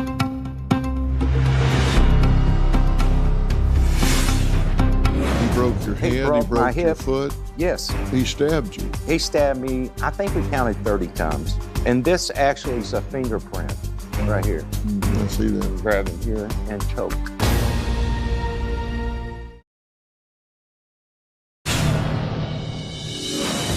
Dahmer was 33 when he told Nancy Glass about his twisted motive for killing 17 men. Not because I was angry with them, not because I hated them, but because I wanted to keep them with me. And as my obsession grew, I was saving body parts such as skulls and skeletons, and eventually I did turn to cannibalism. That man had his hands on both of you. Yes, sir. What's your reaction to hearing him speak and say those things, knowing that he had you incapacitated, drugged, and had his hands on you? I really suffered once I realized what happened to me, survivor's guilt. I basically suppressed my feelings with drugs and alcohol for a while. It's a miracle that I'm still married. But I blame myself for what happened to Billy because I didn't remember. And I remember when I met Billy and Billy had told my wife what happened, and my wife asked Billy, how could he not remember? 30 years, Dr. Phil. I did not have any inkling what happened to me. When he got caught, I didn't realize what happened to me. I was actually watching a show on serial killers in 1992 in Virginia, and what cued me was they showed the patch. We had an 8 on our uniform, and at that point, I still didn't realize I had been raped, but I realized that I had been stationed with him. And so it was years later that I realized what had happened to me, and it just kind of blew me away, you know. Well, Preston, he says that he didn't commit any crimes out of hate, but you said you sensed racism and hate spewing out of him. Yes. I was not afraid of Jeff. I actually knocked Jeff out because he urinated in my boots, and they moved him out of my room. And that was early on when I met him in probably July or August of '79. So he was definitely a racist. But it's not for me to say, you know, I'm not going to play the race card and say he was, you know, it was white privilege. But that's something Billy. It was white privilege. Yeah, I agree with that as well. The charisma, the good-looking guy from Wisconsin, and he played all these people. And he's lying in that interview. He's lying. He was a practiced liar, practiced manipulator, practiced everything. How can you get like that young? He would rape and beat you continuously, all the time. How many times a week? I wasn't counting, sir, but I will tell you it was more than 5. It was more than, it depended on how much he drank. I actually stole his money out of his wall locker while I was doing that. I found ketamine bottles. I was a medic as well at 17 years old. I found ketamine, I found lorazepam or Ativan. He kept you injured. He broke your hand. He broke my broke your hip. foot. Yes. He stabbed you. He stabbed me, I think we counted 30 times. And this actually is a fingerprint right here. I see that. I'm grabbing here and choke. He stabbed you 30 times. He said that he was going to take my prostate out. I was tied up at the time. He had given me something IV, which as medics we had, access to all that stuff.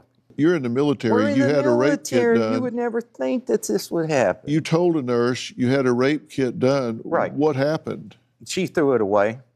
And Why? I communicate with this nurse all the time. She's in a VA healthcare. It's a senior or a VA. She's been in there old since soldier home. 1984 or 5. Institutionalized. Institutionalized. So somehow or another, she threw it away. These guys need to understand, Ryan Murphy and all these people who developed this stuff need to understand that's what happens. I'm lucky I didn't kill myself. I attempted suicide 3 times. I was going to kill him, okay? I wanted to kill him. Trust me, he almost died. But I had enough sense and a great enough family and a mother that would have not understood that. I wanted my mama. I wanted my brothers and my 5 sisters. I wanted them back. And I knew if I killed myself, I knew if I killed him, I'd never see him again. Does it help you to be able to tell your side of the story now, here? Yes, it does. I'm happy to get to tell it. And I'm going to talk and talk and talk because you don't know what your freedom is until it's taken away.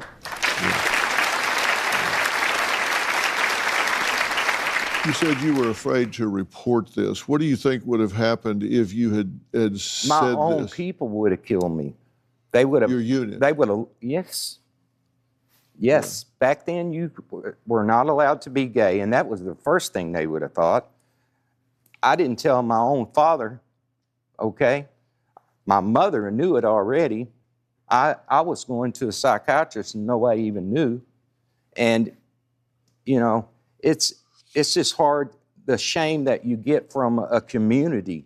They both think there may have been other victims in Germany. Jeffrey Dahmer returns to the base one night with blood on him, and it corresponds with someone going missing, which they find out a bit later. Plus, we're going to meet the sister of one of Jeffrey's victims who came face to face with this monster in court.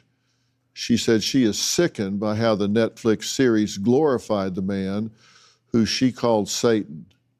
That's next.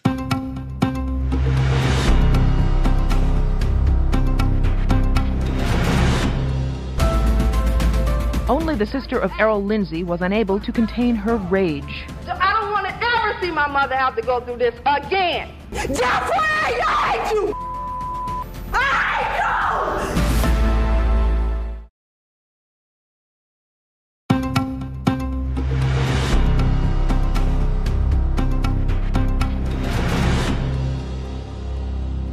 I'm back talking with 2 gentlemen that intersected in their lives with Jeffrey Dahmer, Preston and Billy. Before I have a few more questions for you guys, I'm curious, how many here have seen the Netflix series Dahmer? Okay, that's almost everybody here. As graphic as it was, I think sometimes if the focus is on him and not the tragedy, pain, and suffering of the victims, this affects the 2 of you for the rest of your life. And you say you were beaten and tortured and raped time and time and time again. You say you've had rectal issues throughout your life. You had your hands broken, foot broken, feared for your life, reached out for help, no one listened, the pain you endured night after night. And you guys do believe that he was going off base and victimizing others. He did show up covered in blood With blood on him. Yeah, he had so much blood on him that when he took his clothes off, he had to peel his clothes off. That's Peel how them much, off. Peel them off. Because they were stuck to him with blood? They were stuck to him. He had been out, he had been gone all weekend. Wait, how do you show up covered in blood and everybody goes, hey, hey? Because you're not going through a lock post. Like if you were to go to like a Fort Hood or another base, you may have to go through a gate. Baumholder was an open community, and you just come right up into the road, park your car, and go into the barracks. You have one person, we call him a CQ, charge of quarters. You could very easily cover with a coat. You know, going back to 1979, and we just recently figured this out. 1979, when I talked about where we got into an altercation and he came back, that was November 22nd, which was Thanksgiving. Erica Hanstoof had been missing approximately 5 days. They found her body on November 30th. So with Jeff coming back with blood on him, we surmised that he murdered her. That was within that time frame. Hans, that was murdered, I knew personally was a German national because we used to get together and play cards on the weekend. His murder took place after I left Germany, as did the Pond Man. So Billy could expound on those two individuals. Yeah. But he definitely was killing in Germany. Well, Rita Isbell is the sister of one of Jeffrey Dahmer's victims. She was so overcome with emotion when she came, as she says, face to face with evil at Jeffrey Dahmer's sentencing, that she threatened to kill him and was dragged out of the courtroom. Never, Jeffrey! Jeffrey, I hate you! I hate you! Something's out of control! Don't Jeffrey, I kill you! God damn it, look at me! I kill you! Recess. That's real. Rita Isbell, the sister of Errol Lindsey, joins us now remotely. She says watching portions of Monster on Netflix left her feeling like she was reliving her worst nightmare. Rita, it's an honor to meet you. Same here. I'm just, listening to the two gentlemen. It just blew my mind. That lets me know that I was right the whole time when I was in front of him, Dr. Phil. I felt it. You felt the presence of evil when you were with him. I felt it. Yeah. I had no idea.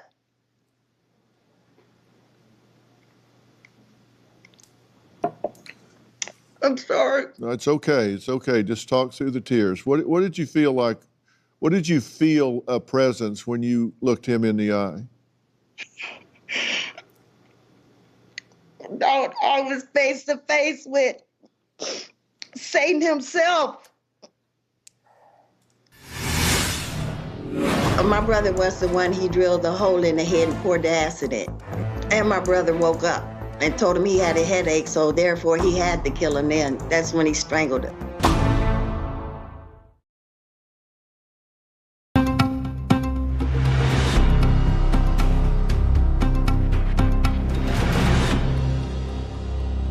All through the trial, they were trying to portray Jeffrey Dahmer as being insane and out of control, and you didn't buy that for a second.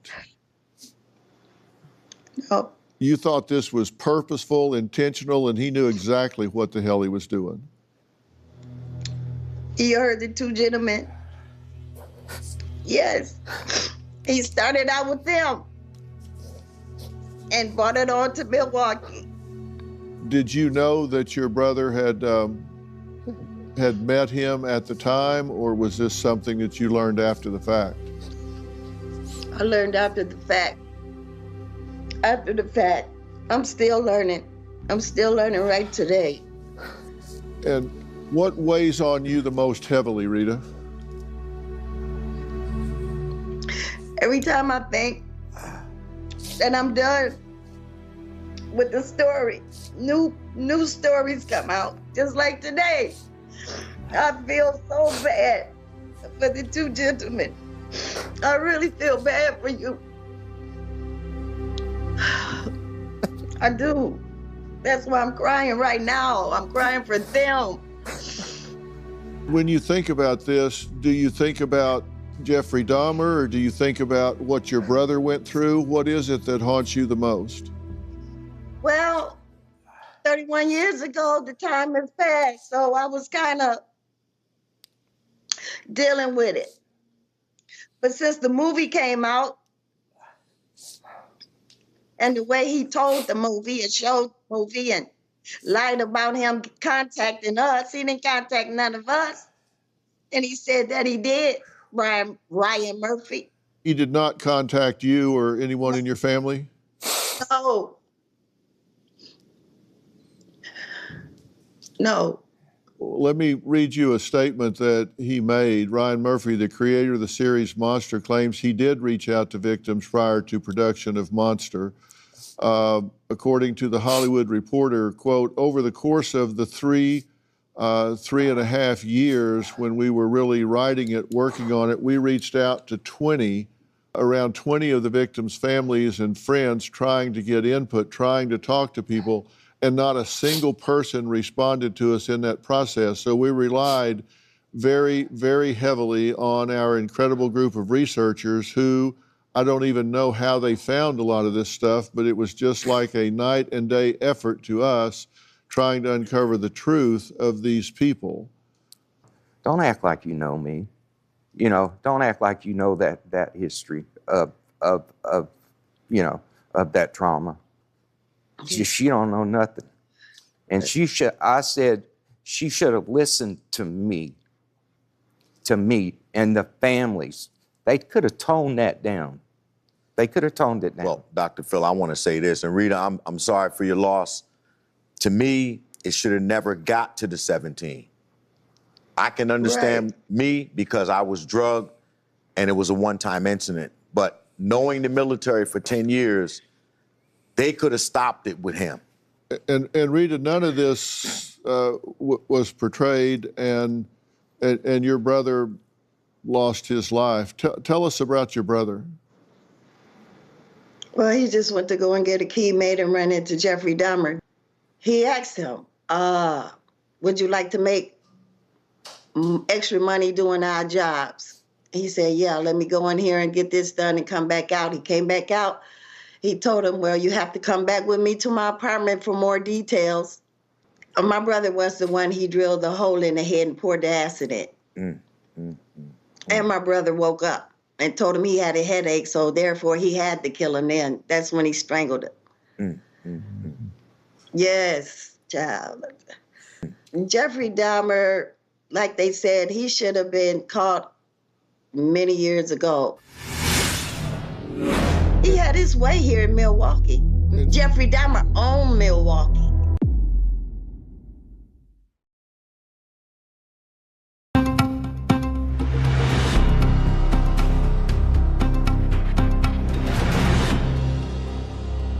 You say that you think Jeffrey poured something into your brother's head to try to turn him into a zombie. Recorded.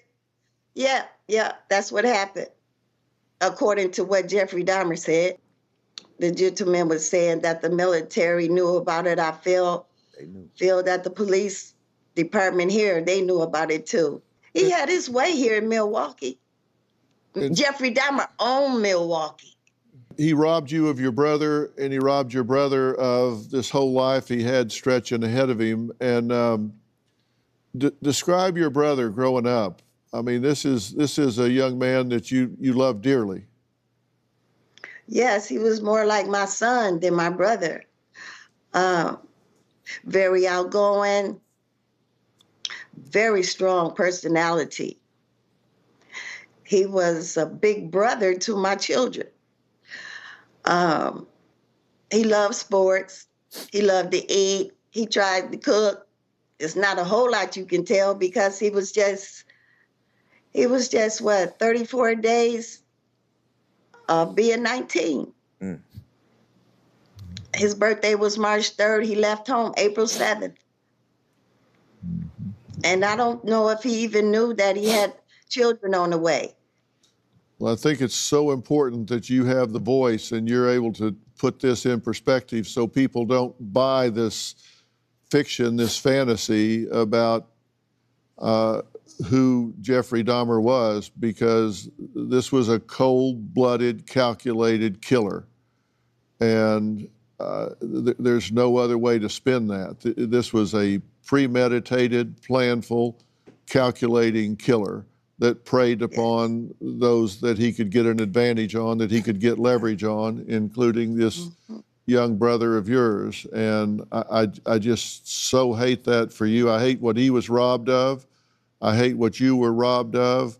And I tell you, you were my hero in that courtroom. You gave a voice to what so many people felt and what needed to be said. And I was so proud of you for, giving your feelings a voice at that point. And I'm going to ask you to stay with us here. We're going to take a break. Coming up, I want to talk about the obsession with this whole thing, true crime with Jeffrey Dahmer. Is our thirst for this kind of content desensitizing us to it, where we don't really think about the impact on the victims? We'll talk about that next. And later, we're going to go inside the mind of a serial killer and hear the truth about who he was, not the Hollywood version. And we're going to hear it because you're going to see a never before aired interview I did with Jeffrey Dahmer.